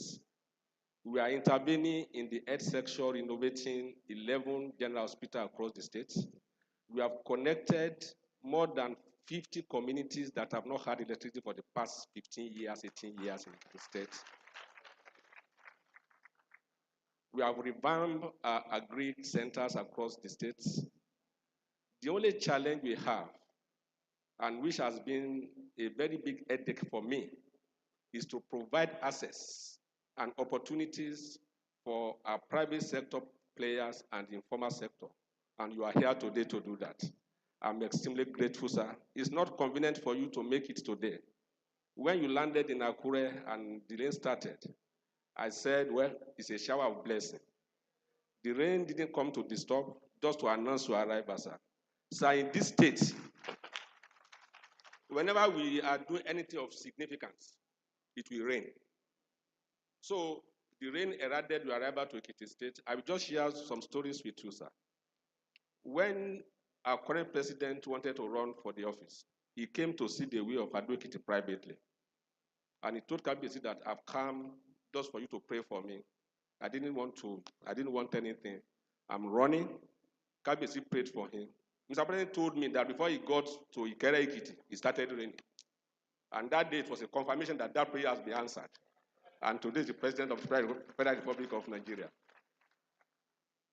When he came for his campaign, immediately you left, sir, it started raining, and he won the election. The day I was sworn in, after we left the pavilion, the rain drenched us at the reception.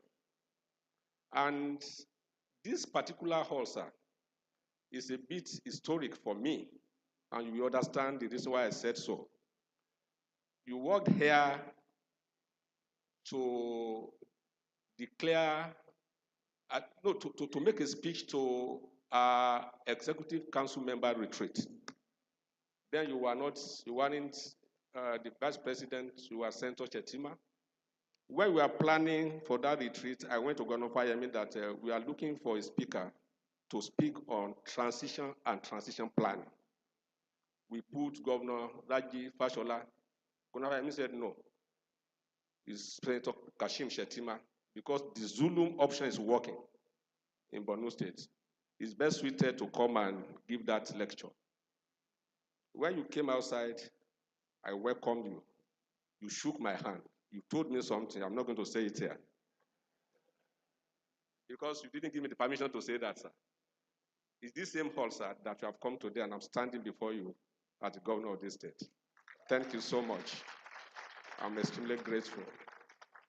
And to Ekiti people, I've been listening to the Senate leader and the Honorable Minister. I'm sorry I've not recognized the PS State House. It's because you are not a politician.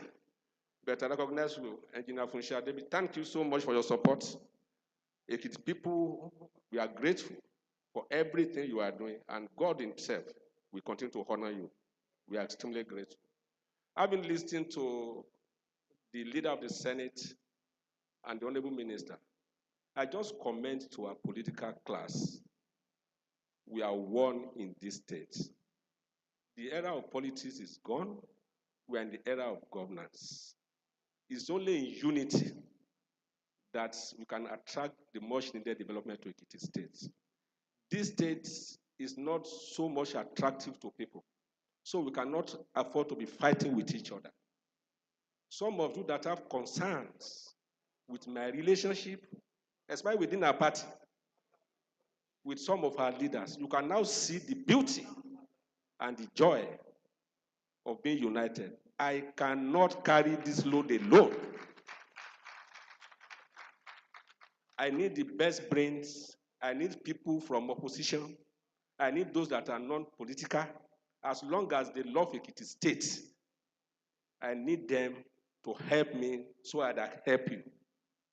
So please, don't read meanings to my relationship with people. I know that the best way to develop a people is to bring together everybody.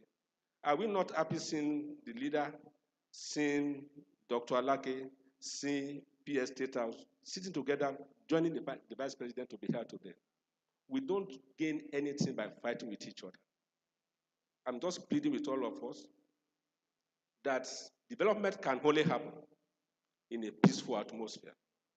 And Mr. Vice President, sir, I assure you of the continuous support of Ekiti people for Mr. President.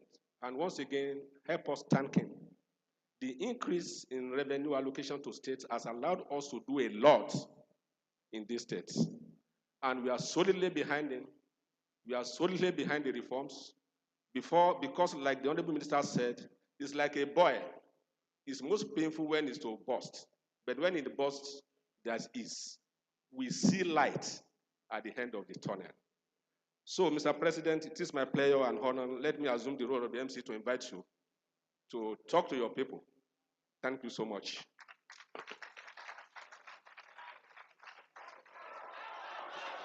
Thank you very much, Your Excellency. Please kindly sit down, please. It's my pleasure to invite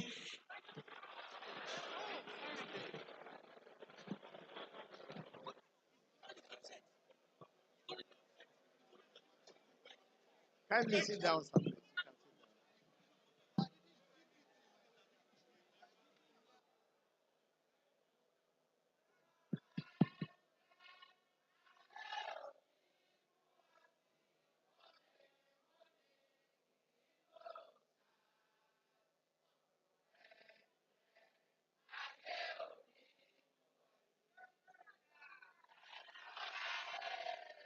Thank you very much. Your Excellency, the Executive Governor of Ekiti State, popularly known as Bao. Bao, Bao, Bao. the Deputy Governor of Ekiti State, Chief Monisha De Apue, the Majority Leader in the Senate, distinguished Senator MOB, popularly known as MOB. Henceforth, I will only address you as MOB.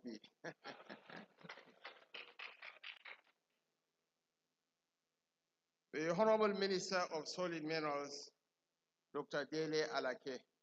I think I will implore on my boss to return him to his area of core competence. Words are like clay, malleable clay in the hands of a gifted sculptor. You are a wordsmith. The paroxysm of economic restructuring. And you said once there is convergence of interests, peace will emerge and peace will lead to development. I have learned a lot from you. So you have enriched my vocabulary, and anytime we meet. So I think I will advise my boss to return you back to the Ministry of Information and Communication. The Permanent Secretary, State House Engineer Olubunsho, heads of federal government agencies and parastatals, the Speaker, Ekiti State House of Assembly, Right Honorable Adeoye Stephen Ayibasori, and other Right Honorable members of the House of Assembly present here. Right Honorable members of the Ekiti State Executive Council, Ekiti State Security Council, the Chairman, Ekiti State Traditional Council of Obas, His Royal Majesty, Olojodu Obido Ikiti Oba Ayorinde Ilori Pabora, and other royal fathers present here. My junior brother, Tola Adekunle Johnson, SSA, to the President on Job Creation. Our development partners present, honored guests, ladies and gentlemen. The future of work isn't just about acquiring skills. The future of work is about cultivating a sustainable ecosystem where our people can consistently learn and relearn skills in demand. The world as we know it evolves every day, and so should we. This is why we are here today in Ekiti, to fulfill the promises we have made to the people. And there is no nobler way to appeal to the land of honor and integrity than by ensuring that we are not only expanding the labor market, but also supporting the skills required. I am delighted to be with you here. The gratitude of my principal, His Excellency President Bola Ahmed Tinubu, to the government and people of Ekiti State for hosting this historic event, the third expanded national MSME clinic.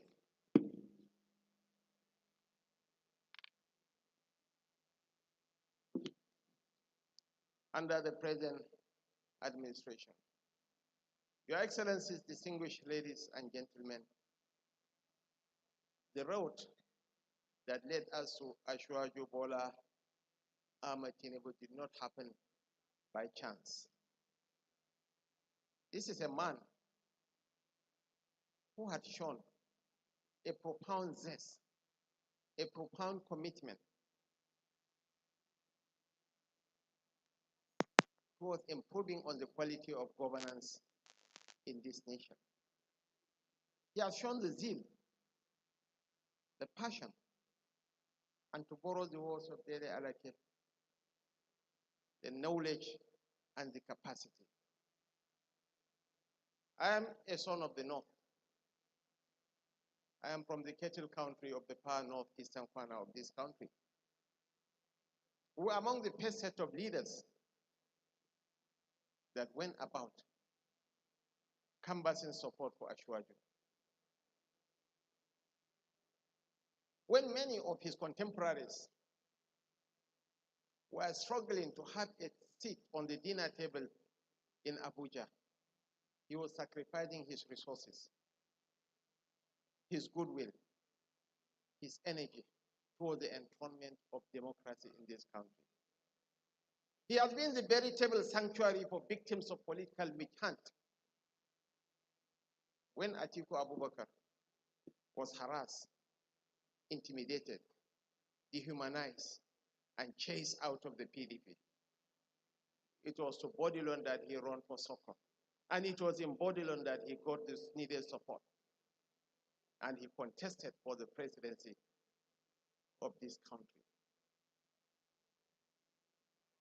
4 years later, the same Ashwaju supported another northern Nigerian to contest for the presidency of this nation. He is currently the NSA, Malam Nuhu Ribadu. We were there, along with this gentleman seated on the front row. Without the support of Ashwaju,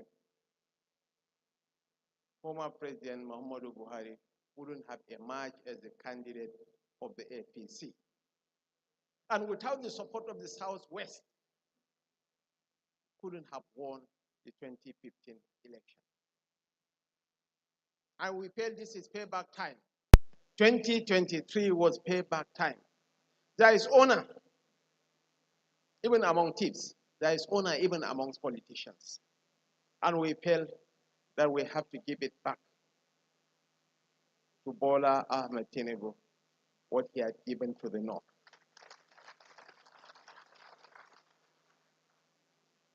I have a prepared speech, but I would rather speak extempo. And for you in Ekiti, you have never had it so good.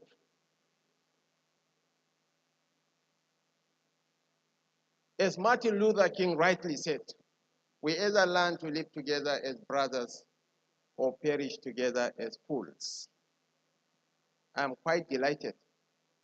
The cream de la cream of Ekiti have aligned themselves with the governor for the greater good of Ekiti State. I want to thank you, the majority leader. I want to thank you, the Honorable Minister. And I want to thank you, the Permanent Secretary. I have a friend from Ekiti. We worked closely in the fundraising committee. His name is Dr. Tunjolo Lape. I knew the role he played in mobilizing funds for us to fund the election. He's a great son of Ekiti. Bring him on board. Together, we are going to reposition this land of men and women of honor. Coming to the issue of the MSME, these expanded national MSME clinics are a convergence point. They bring together regulators in the MSME space alongside business owners and investors from various business clusters across the length and breadth of this nation. Today, I am honored to be joined by government partners and agencies such as SMEDAN, NEPC, NEXIM, ITF, NAFDAC, FIRS, BOA, BOI, NIDA, and the Raw Material Research and Development Council. They are here to offer guidance and provide the necessary services for the smooth operation of your businesses. Our private sector partners, including MAN, Msme, Nasima, Access Bank, and many others, are equally mobilized to collaborate with you in transforming your entrepreneurial dreams into reality. Today also marks the inauguration of the ultra-modern MSME clinic Fashion Hub at Odua Textile Complex, Basiri, Ado Ekiti. Our other MSME clinic is a fully equipped ICT hub in Erimope, Ekiti. I understand that this location is about 2 hours from the capital, and due to time constraints, we are unable to commission it today. However, the President Bola Ahmed Tinubu, has approved that His Excellency, the Governor of Ekiti State, his team, along with the SSA, MSME, and job creation to the President to facilitate the commissioning at the Governor's earliest convenience.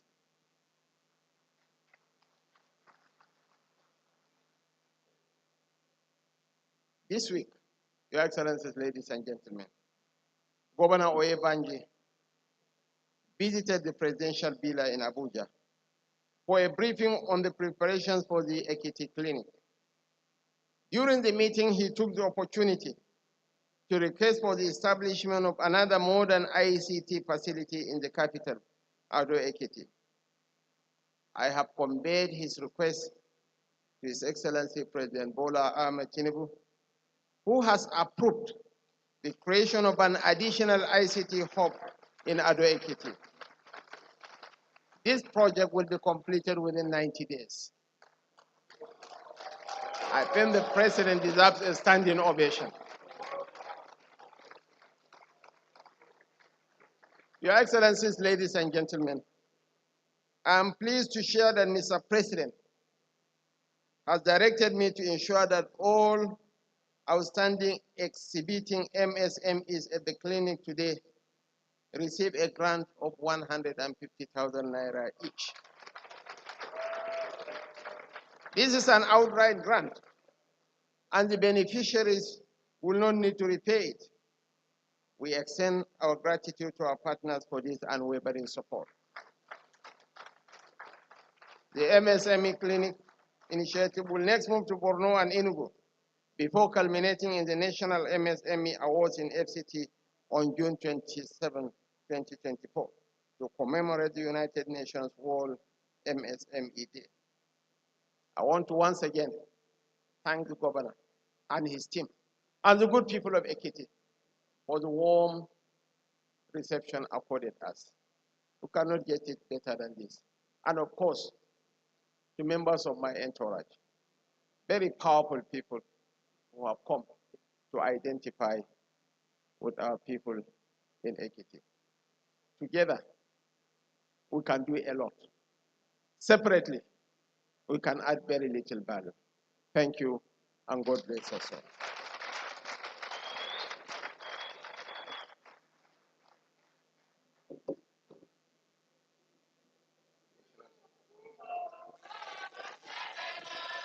Shall we rise to take the national anthem?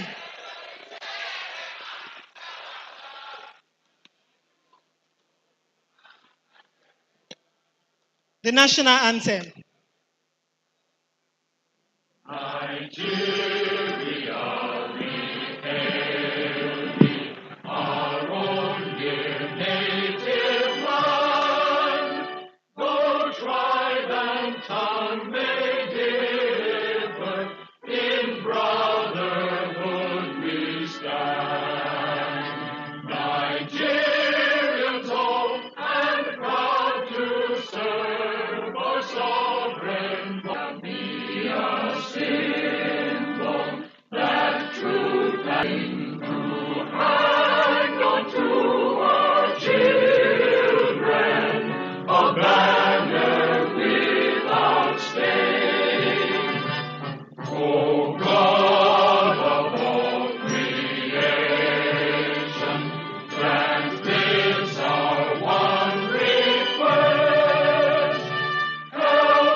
for one